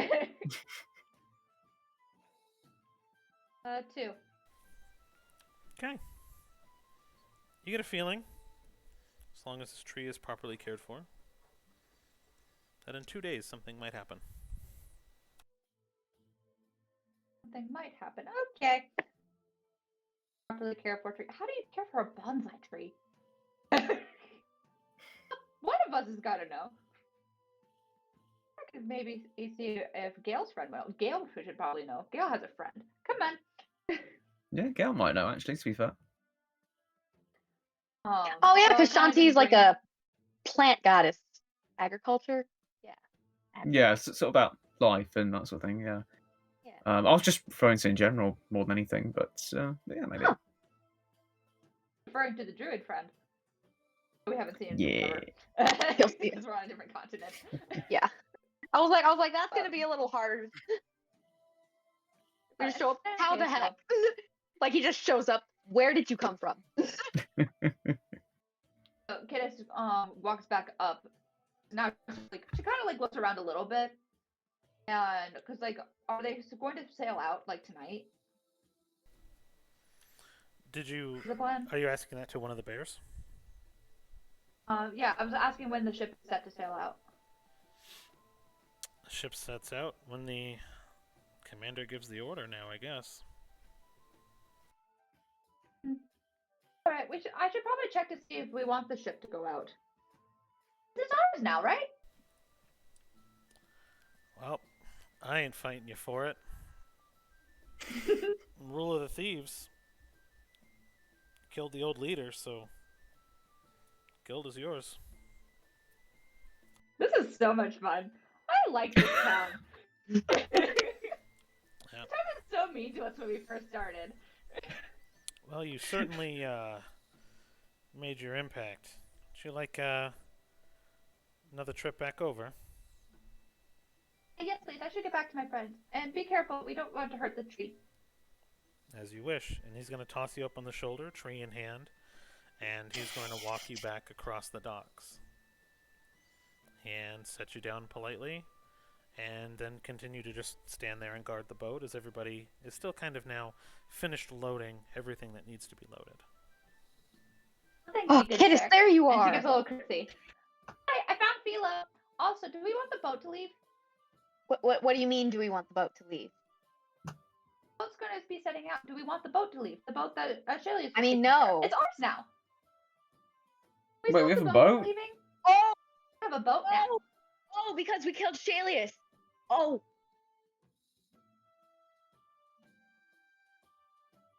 of the thieves.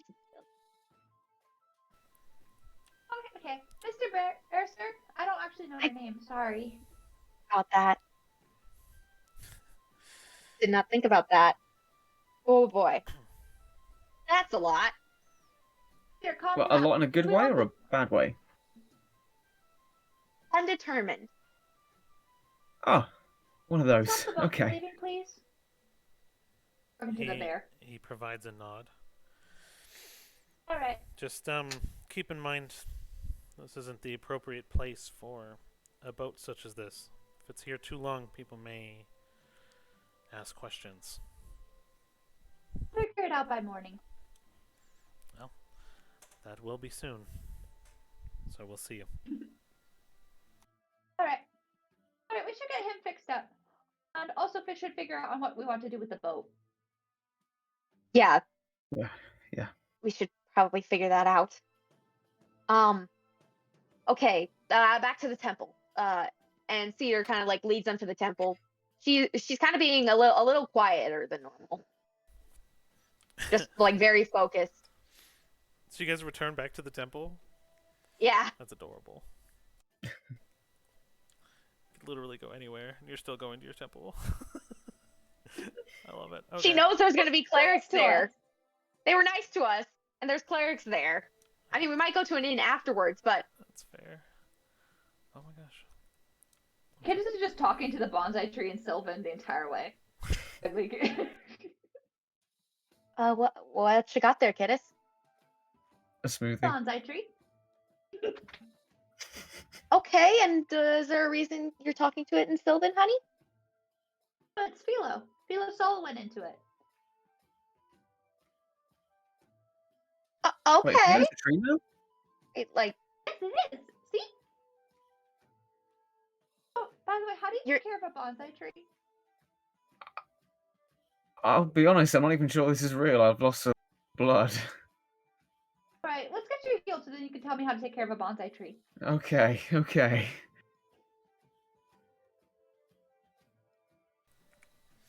So you make your way back to the temple. Alright. Pretty uneventful. Still nighttime. The weird thing is the guards that are kind of doing the patrols and things like that notice you, but completely stay away from you. You guys seem to be left alone.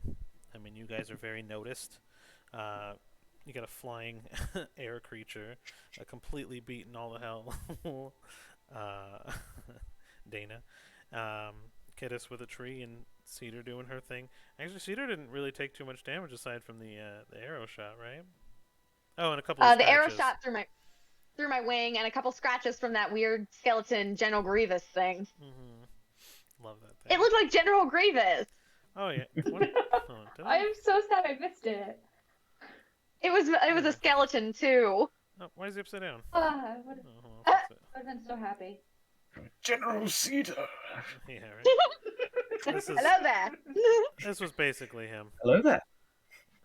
I made him a glass Oh, cannon. I love him. I don't have him attacking me, but I love him. He crawled up the wall. This one was your friend. He impaled you twice. You had about half your life right now. Me? Mm-hmm. Okay. You participated in combat a little bit.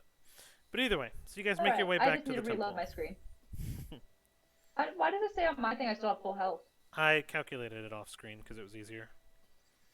I have an Excel spreadsheet for battle that I use, that I can formulate life remaining, damage, stuff like that, and I just basically add characters as they get their rolls in by name, and then I can actually it'll actually roll initiatives in battles now. I made it the other day, so I usually just track. Alright, so I have half my life. So you're down by half. Alright. But okay, so we are at the temple. You guys walk in looking really bad, and the first cleric that was there the first time, the gentleman, which I don't remember if we ever named, he was actually George. Ah, yes. So he is the one to have greeted you, and he's kind of shocked at your appearance. Hello. Are you all well? No, my Better. friend's really injured. Please help him. By the way, can I have my bag of holding back? Later.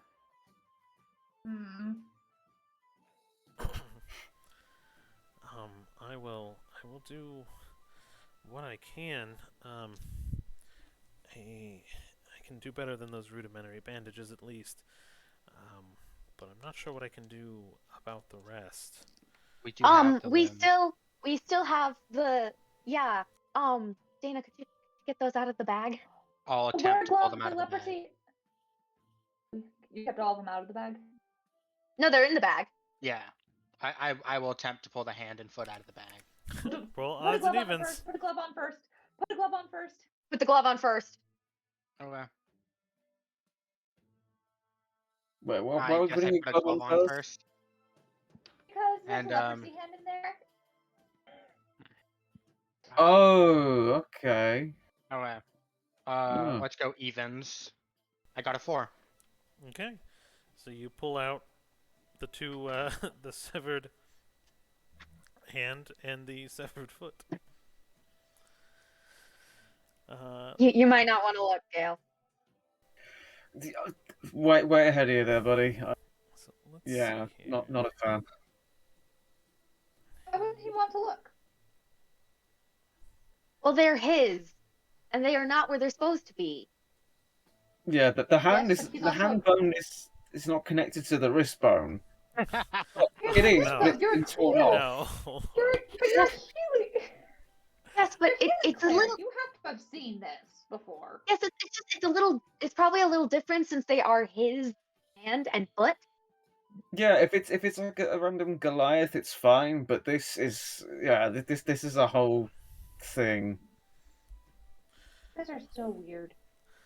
So the cleric itself provides a prayer of healing, essentially, and he attempts to heal everyone in the party at least a little bit. He'll evenly distribute it between all of you, and you guys all regain. All of you will regain 14 points of health for the time being. Nice. So a lot of your superficial wounds, the hole in your wing, some of the scratches, things like that. Most of the major stuff will actually be healed up with this. But he will kind of look at you, at Gale, and say, I don't believe anyone here will be strong enough to do what you need. But I know where you can likely get what you need to help. You've already done quite a bit for us. I appreciate it. Thank you. It's no trouble. The information will be free as well, brother. And the bandages fall off, and now you just have kind of stumps. There's a criminal that runs this town. He has a hideout, and if you go there, you may be able to barter with him to get what you need to help with your appendage loss. I've seen him work Oh, he's miracles. dead. And he kind of looks taken. What? He kind of looks taken back. What? He killed him. Hey, he is dead. The wrong hand kid it is. Well, that's going to destabilize things for quite a while, I'm sure. Yeah. I have some paperwork to do, but I guess I don't know how you can get your help now.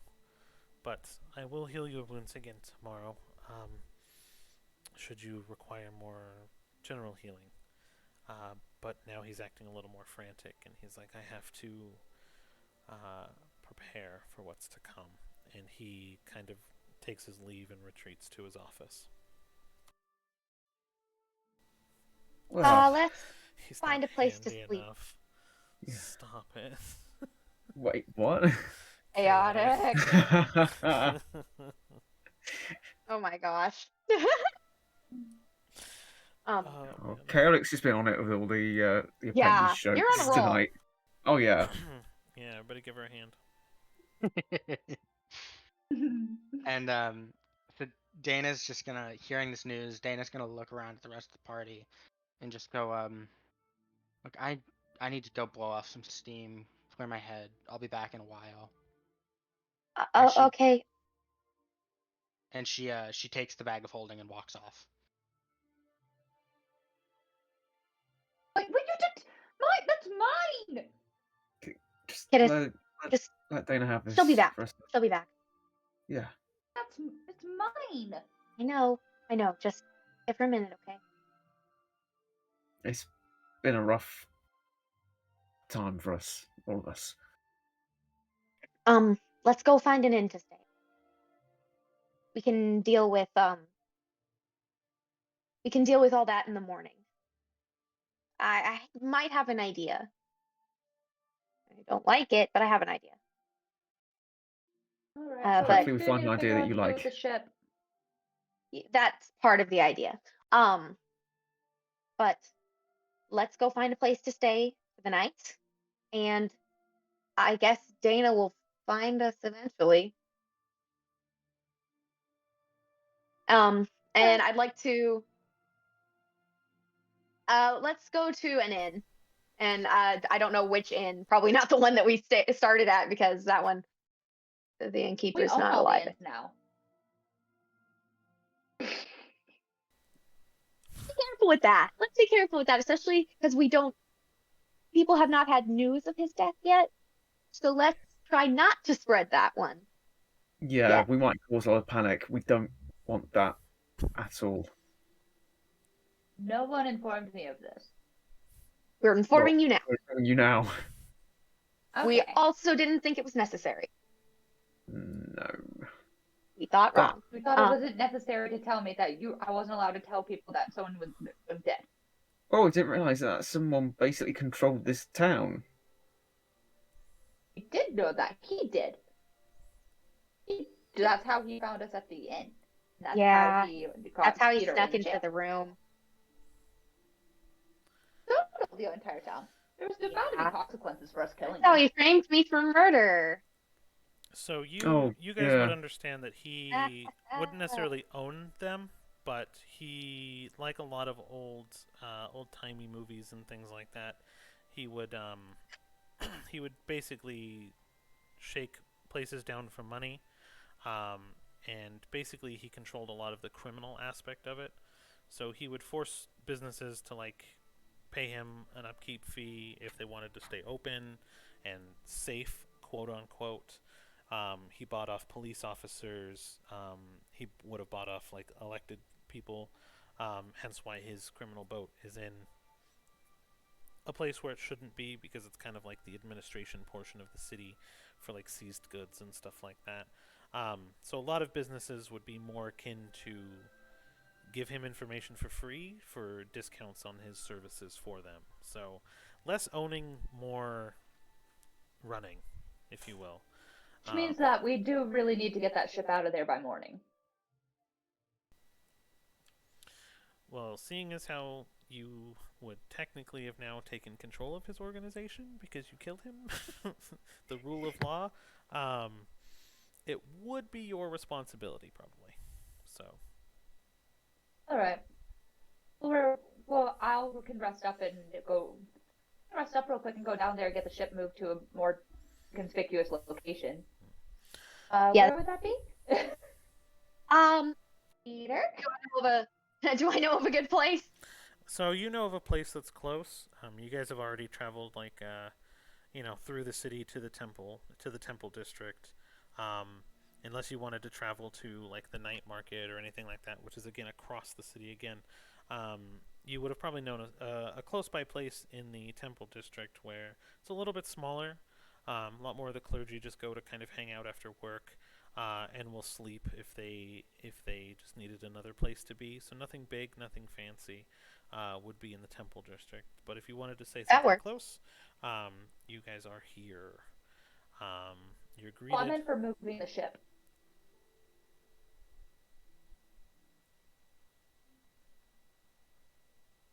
Pardon? Meant for moving the ship. Gotcha. The ship is back in the north dock. If you guys wanted to do something with it, you can. I will let you guys. Well, I told him that we would. He said, because the thing is that he said that we need to get it out of there, and so we're going to be asking questions. So we need to figure out what to do with it by morning. If we should send it out, or we need to move it to more inconspicuous location. Yeah. So, and I was saying, do I know a dock where it won't be as noticeable?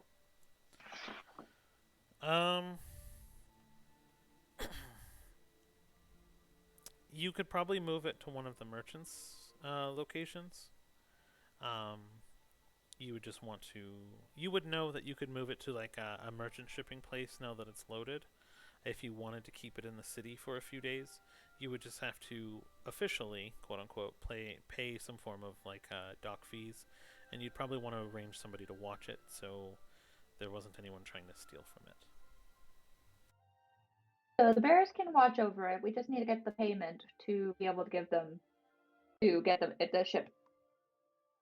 What gold would it cost to keep it at a dock? 25 gold a day. You know what? If we run it, our money problems might not be a thing now because Shalius's money is our money. I'm not saying we steal anymore. I'm saying like we take the money he's already got. He doesn't need it anymore. Frankly, let's just say when he said that I took 500, that 500 was mine to begin. But All right. But- Well, we rest up. I can We'll take care of that. meditate and take care of that in the morning. yeah, we'll take care of that in the morning. Let's head to the inn. And we go and head to the inn. Perfect. Yep, you guys are there. Small inn, like I said, mostly filled with the patrons that are left in here. Are mostly just people and paladins of clergy. Mostly sticking to wine. You don't really see any ale in the place, just mostly wine and water. A couple of fizzy drinks that you notice people that are in hand. The bartender will kind of greet you. Just basic communication, right? Are you drinking or staying? Staying, please. Perfect. Since you have to leave the rooms usually by 11, really since it's so late, I'll let you guys crash. I didn't have any rooms that I sold, so it looks like you all had a bit of a rough day. So why don't you pop in? They're just right around the corner. It's nothing to gawk at, but I can bring some hot water your way in a couple of minutes. Thank you. Sweet. I can take a Thank you. bath. Oh, You can wash. okay. It's not a fancy place, man. Taking me to places without proper baths. Okay. This is mostly, she's going to like wipe off. She's mostly going to try to wash her dress. Make sure it's all nice and clean. Sure. Yeah, within a couple minutes, you guys have your own private rooms. They bring you warm water and a little bit of soap to each and every one. He also gives you a small meal. It mostly is just leftover scrambled eggs and hard bread from who knows how long ago, but it's a meal. So he kind of just smiles and nods and then goes back to tending the bar. You guys get some sleep. You guys actually need it. Yeah, I'm gonna stay up for a little bit. Just I need to settle down a little before I can sleep. How are you feeling, Okay. by the way, Gail? Better, definitely. Okay. It's going to take some getting used to, but I'll be right. Are you okay? Yeah, I'm fine. I didn't really get too badly hurt, and um, Brother George healed it all up. Yeah, I'm good. What about, other than physical wounds? You feeling okay otherwise? I'm fine.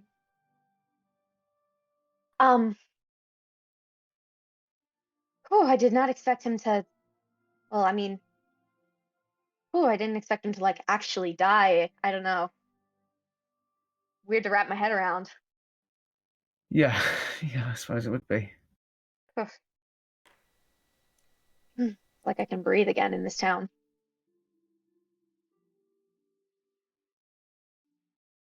But we shouldn't be getting too comfortable. No, definitely not. Definitely not. You should definitely get some sleep, and I'll probably be sleeping soonish. Yeah. All right. Kittis, you good for the evening? Are you feeling okay? I know that it stabbed you pretty good. I'm fine. Glad that I have someone to fix my dress. This would cost a fortune to consistently try to fix. Yeah. Mm. And honestly, I think all of us are glad you have someone to fix your dress. Yeah, definitely. It's I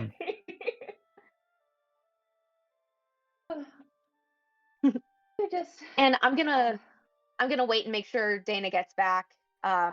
Make sure she knows where we are, because us splitting up and dispersing in the town isn't exactly what we want right now. All right. Cuts to Dana. What are you doing? So she's actually so first off, she's gonna duck into a dark alley and quickly is going to so you said Shalius went into the bag head first. Yeah. She's going to try and just pull out his lower half and check what may remain of his pockets for any coin. Go ahead and roll your odds and evens. All right, let's go odds. Just wear gloves. I got a 1. Okay, so you begin to pull. You find what you're looking for. It just feels like a stump, and you pull it out, and you pull out the bottom half of the corpse, and it is solid wood. It is essentially a carved figure of Shalius. On close examination, it is not polished. It's kind of made of bark, but it's dryadic. So there's no pockets, no anything. It's just it. Okay. Then I'm gonna put that back in the bag. I'm gonna sling it back around my shoulder. And how late is it? Like, is it damn near midnight or? It's a little past now. I mean, after traveling to the Temple District, uh, like 4 a.m., you're gonna sunrise in like an hour or two. Okay. Then I'm gonna sit down in the alleyway, just take a breather, and just in the form of a short rest Okay, so you want to kind of rest for an hour until, we'll say 5. until sunrise. Yeah. Sun starts peeking over. Light fills the alley and kind of wakes you up a little. Mm-hmm. And I'm gonna go ahead and roll a couple hit die. So that's 10, 20. All right. So that's 20. And then I'll blow. I have 5th level, so I have 5. I'll blow 2 more. So that's 4 total that I've burned for 15, which turns into 30 because of my parry apt. All right, I am actually back at full. Um, and then once I see the sun start to rise, I'm gonna get up and I'm gonna head for the shopping district.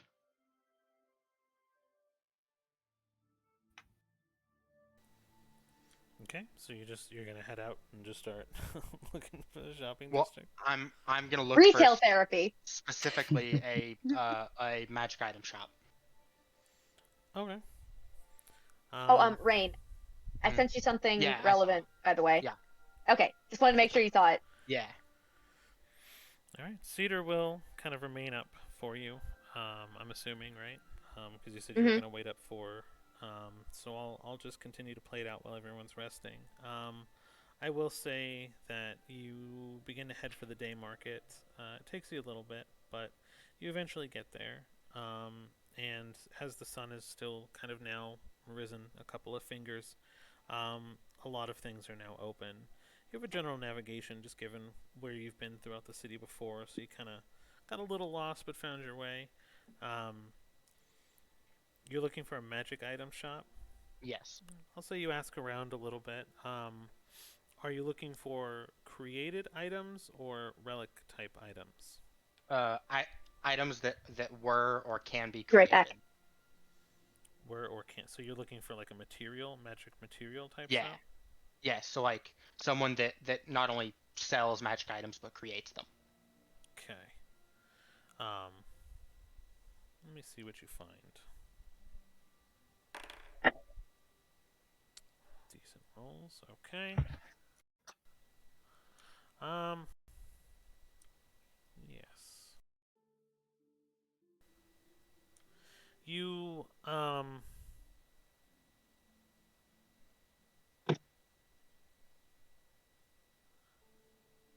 find a location um in town um called the Mossy Stone Cove, Mm-hmm.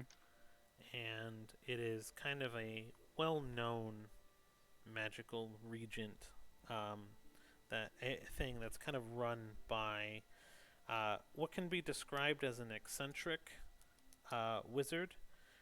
He's an old man, and just from what people told you about it, that this would be the place to go for like all your magical needs. Mm-hmm. But he's just kind of strange. His shop is all run ran and operated by magical clones of himself, which all seem to telepathically communicate to each other. Pumatso, Pumatso, Pumatso. So, Let's not romance this one. you find your way to this shop. Go on ahead. All right. So I'm gonna walk into the shop, and even though I'm back in perfect condition, I'm gonna be like walking very flat-footed, kind of dragging my feet a little bit, and I'm gonna enter the shop. All right. Just trying to find a nice map for it. It's taking me a Mhm. second. But yeah, you enter and you're greeted by an old gentleman. His robe's completely open, so you can kind of see. He's actually like built. He's stacked. He's got like an 8-pack, and he's like a buff old dude. Imagine kind of Boomy from Avatar: The Last Airbender, Yes. where he kind of just like he's got this robe on. His legs are all out, and he's just got his like tattered underpants, and he's like, customer, welcome. And she's gonna for the first time since they left the temple, actually even before they left the temple, she's going to I guess actually technically since they left the prison, she's gonna drop her hood and drop her goggles to around her neck, and her eyes are just full of tears, and she's just gonna say, I I need I I need help. I need help. Well, isn't that obvious? Um, you might be in the wrong place. I know a good shrink. I've talked to many. There might be someone more if you need. No, look, I have the gold, and she's gonna set down a sack of 50 gold, and she's gonna go and I have the materials, and she's gonna reach into the bag of holding and pull out the lamppost. Rolling odds or evens. Evens, 4. Okay. She's gonna go. A while ago, maybe a decade or so, I really hope this is actually a thing. I was reading through a book on magic, and I heard about these metallic prosthetics that can replace bits of you that you've lost in every way except for physical touch. Is it true? Yeah. I'm sure. I mean, I've seen some feet in my day.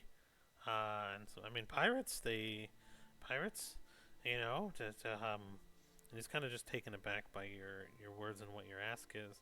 And you want a magic limb? I mean, I've always wanted robot legs. I could robot legs. And he begins kind of like he looks over at himself, and one of his other selves begin to start like swirling around, drawing like quick designs. He's like, Hey, Sophie. okay, so I'll take you off It's Pumat. Come on, no! So I'll cut off the lower half, right? I'll cut off the lower half, remove all And of your limbs and your butt. She's gonna slam her fist down on the table and just go, I need a right hand and a right foot. It's not for me, but it's the hand and foot are ever so slightly larger than my own. Is Um, 50 gold and the materials to make it enough for you? um, for hand and foot, made out of solid metal. Yes. I mean, They can move, they can do everything everything a normal hand and foot can do. I think Except physical touch, that's not a necessity. for 50 gold, I can make a semi-articulated. I mean, it'll move, but I mean, I can put a little frame in there, and then as he's saying that, you see someone up like on a drawing board, on a blue drawing board in the back. He's like kind of drawing out like what looks to be like a ball jointed hand and a ball jointed toes. I mean, you can only really get so much. I mean, it's not gonna, it'll move. Uh, I'm not just giving you money, I'm giving you the material.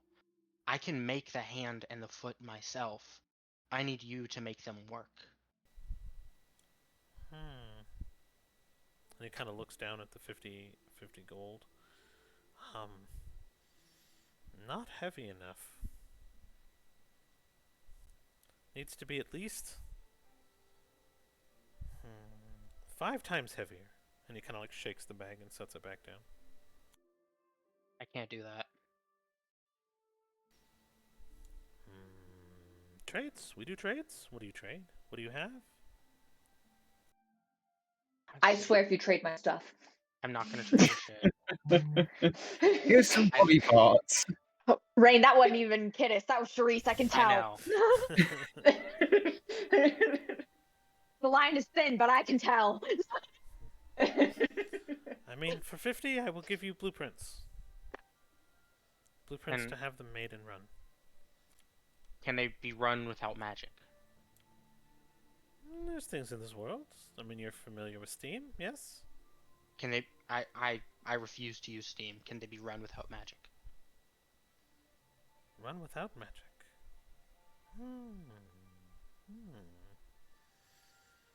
Do any of you, or your people, or the person that it's for, know how to use electric shock type magic?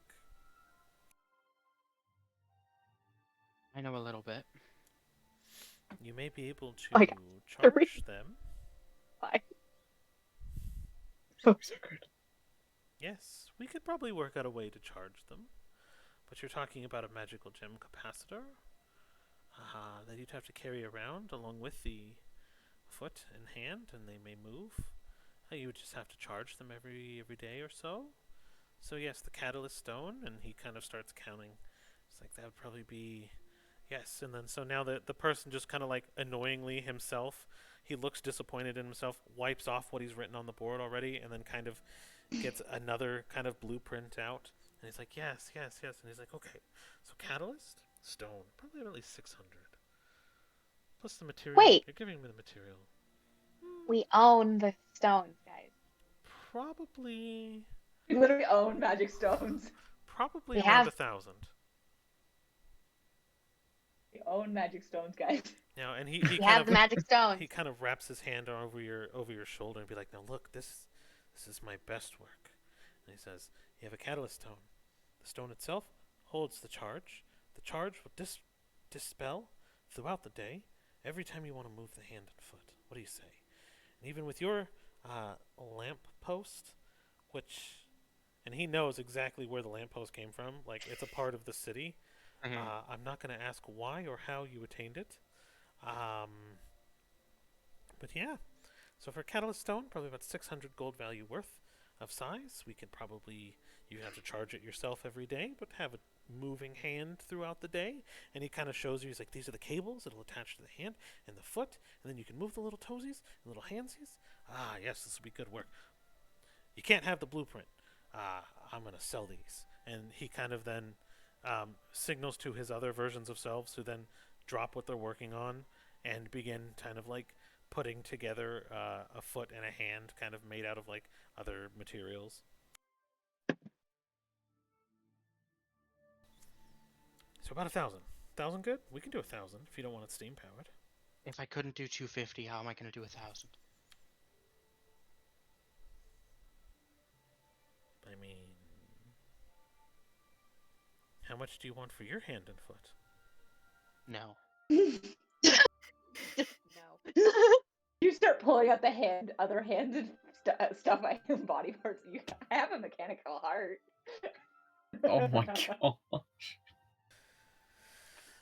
So you come in with no money and Wait, no wait, trades. you don't know what I have in my bag. I mean, Can I work it off? work it off? I mean, I have all the employees that I need. So, no. I mean, what kind of work can you do? Mostly mercenary. I've never thought I'd do a Google search for minimum wage of D&D. Well, I mean, I don't know if Dana knows this, but Cedar might be able to get the money. Be like, well, I mean, we could probably work out an agreement for unskilled labor, which is about 6 gold a month, maybe 7 if with bonuses. For some grunt work we can do. I'm sure there's things I could find for you. You can stay here while you're working it off, and let's see. So, 1,000 gold, divided by 6 gold a month, and 166 months divided by 12 months years. No. Yeah, 13 years. You're an elf. You could take it. Dana just goes, no. I'm getting the hand. I'm getting the hand. I'm getting the foot. They're gonna be magical. I'll be back. Okay, you know where to find us. And you can tell that they've already started tinkering on it, and you can see one in the back is actually pulling out like dozens of different magic stones to find one of the right size. Like, it actually would kind of irk you knowing that this person probably has so much money and is not doing any sort of like favors, you know what I mean? Yeah. Dana's gonna walk out of the shop with the gold, the lamppost back in the bag, and she's gonna walk back to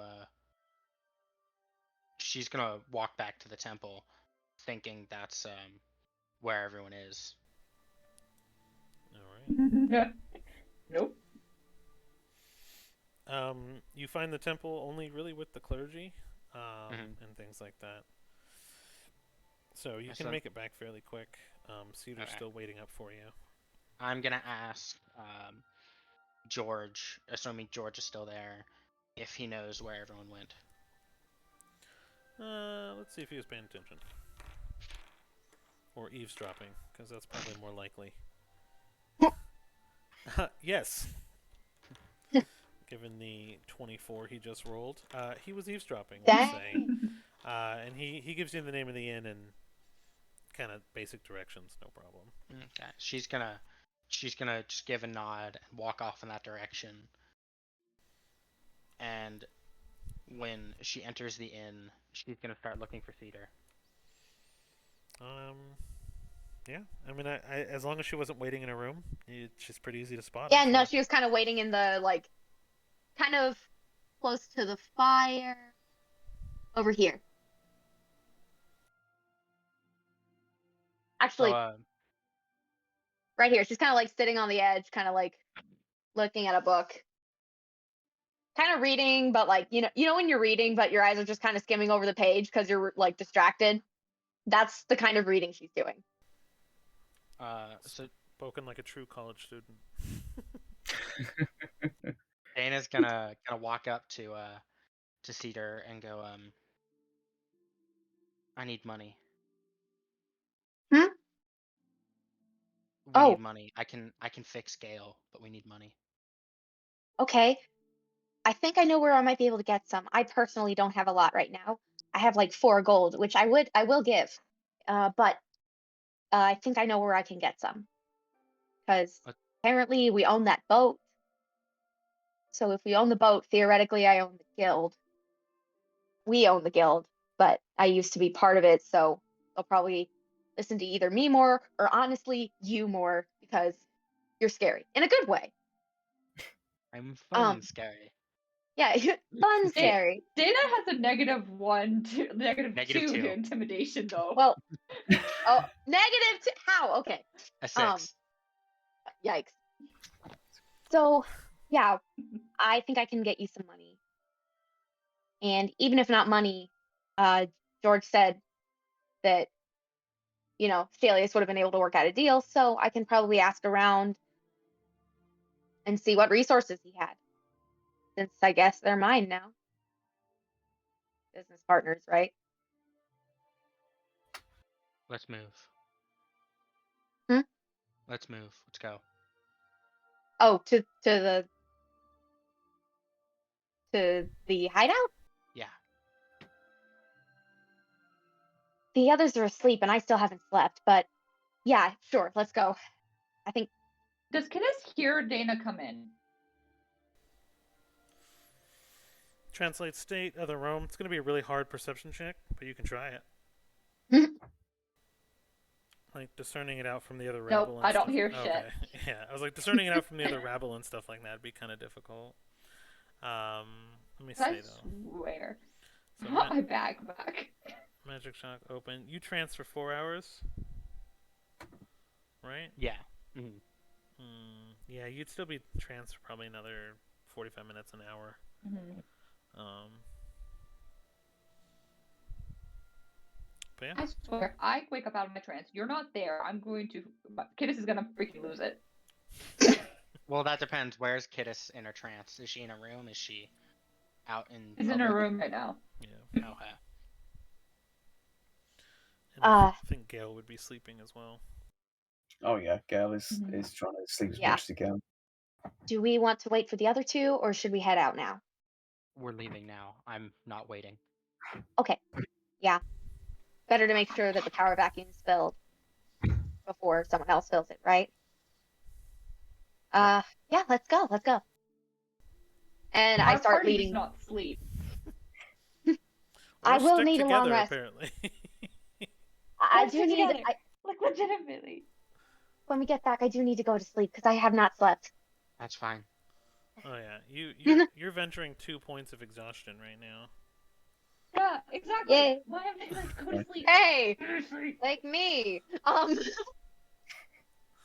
Which I'll have to double check what that Reach the means for you. screen and just What? wrangle you. Go to sleep. No. I don't know if this is a Kidis theater or a Dana- Sophie Charisse conversation. Dana's Yes. gonna look at Cedar and go, "You said I might have pull in the guild. Oh, Did you?" wait. I mean, I was around for a bit of the beginning. I mean, we joined the guild. Shalius climbed to the top. He was most of the way there by the time I left, but I mean, we were pretty much inseparable then, so yeah. And What if I especially showed now him that this? And she that'll holds do up it. the horn. What Go to if? bed. Whoa, whoa, whoa, whoa. You're not going there without me. First off, you don't know how to unlock the door. Second, you don't know thieves can't.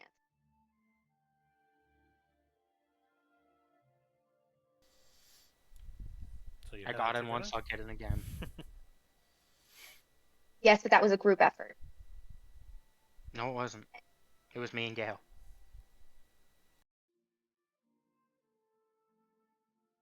I swear, Rain, if you get your own character killed. Seems Third we're at an character. impasse Oh, I'm going Fine. with you. Let's Okay? Good. And I lead Dana to the door. all right. So you guys are there. Um, you guys kind of make it. Funny thing is by the time you get there, at least Kittis will be out of trance, out of her rest. Oh dear. And she will find that the the group has been split. But it is a new day, so you can do all the new day things if you want. Hint, hint, nudge, nudge. But either way, Dana and Cedar will make their way to the hideout. And they are greeted. The hall is actually more full than ever before. There's lots of rabble, lots of rousing, and everyone just kind of looks at you guys as you walk in, and the place falls silent. There is one man that seems to approach you. He has two giant pillars slumped over each one of his shoulders, and he kind of walks up to you both and goes, "We've been hearing things. What do you know?" Well, I read a lot, so I know a lot. So we're going to be here for quite a while. What have you been hearing? We heard. And Dana, if Dana's looking, she sees Peter like kind of take like before he started talking, like take a bit of a breath, and then like just kind of almost like cold ease just kind of like washes over her, like she's basically put on like a different persona in a way. We've Yeah, I'm shutting up now. You can say what you're gonna say. No, you're good. You're good. You're good. I like it. We heard that our current organization head may have lost his. But no one's able to find out more because the damn bears keep to themselves. That is a problem. I may be able to clarify it, though. Dana, may I? And I kind of hold my hand, like, I Dana kind will of hold hand my over the hand. horn. This answer your question? No, that's a horn. Where's the Think it body? through. I don't think you want to see that. He pulls a fingernail off of his finger in front of you, just as a flex. He kind of just pulls a fingernail off. The muscle material and things like that still kind of pulling away from the finger as well, and he throws it at you, and just kind of like it hits your chest, and a little bit of like drop of blood gets on it. You could smell it, almost like an unwashed piercing. And he goes, "A piece of someone doesn't prove anything. I'm still very much alive.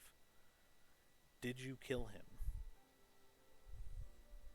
Dana's pissed, even more pissed off now.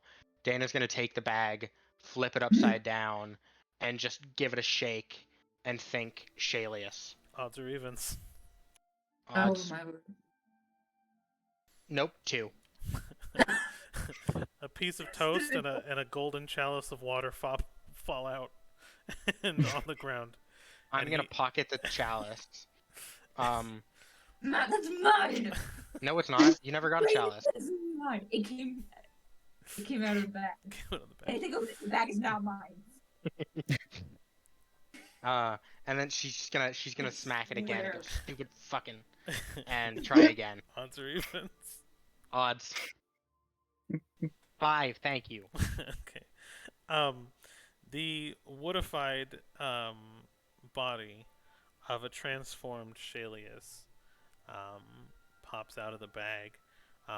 The heart just still kind of moving a little bit in the form, in the body, as they kind of look at it. All just kind of take a gasp before everything else just kind of falls silent.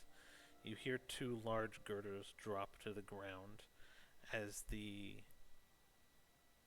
man who is now standing above you by a couple of feet drops to his knees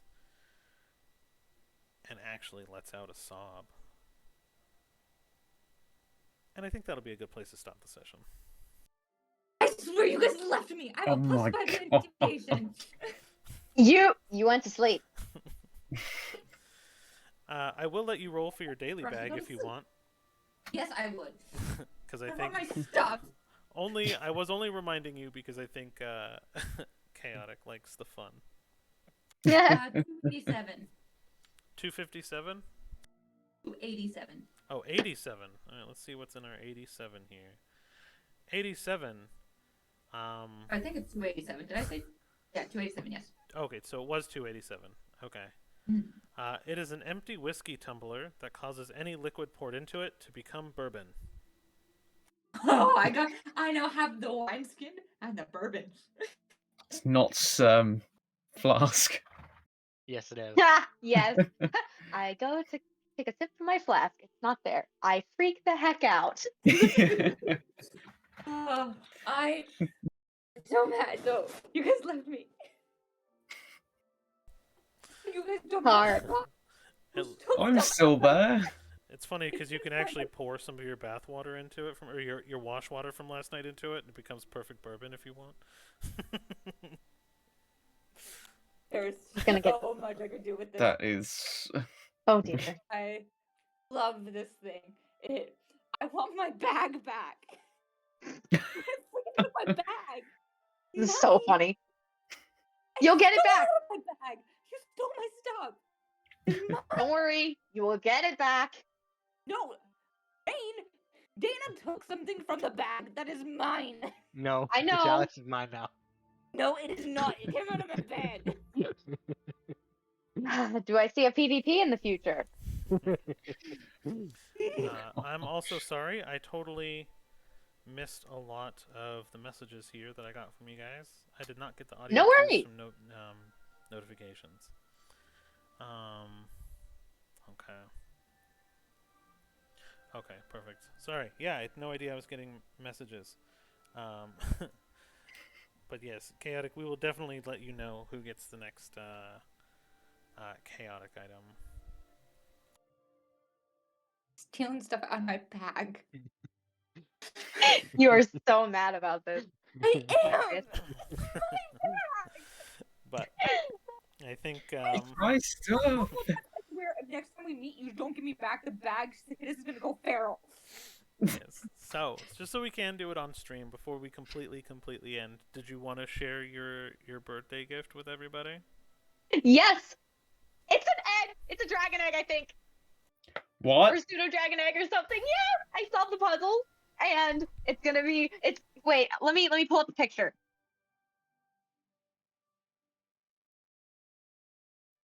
Oh my Aww. goodness, it's beautiful. I'm so happy. Yep.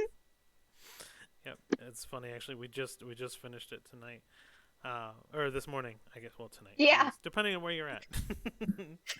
we just finished it up. But yes, it is a transparent egg with what looks like multiple colors kind of flowing through it. And there seems to be what looks to be kind of a waving magical heartbeat in the center of it. Cool. Nice. And I think like I'll like flip that into like the like role play a little later, like so that there's like actually like her opening it and being like, oh, there's an egg. Yeah. She hasn't exactly had time to think about puzzle boxes yet. She did just kill her ex-best friend. Yeah. She and the others. So just I meant like be careful, collective. kiddos. You're probably next. No,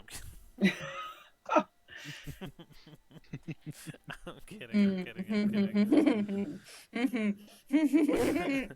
She has a How habit. did you even get my bag? That's my question. I wouldn't have handed that over.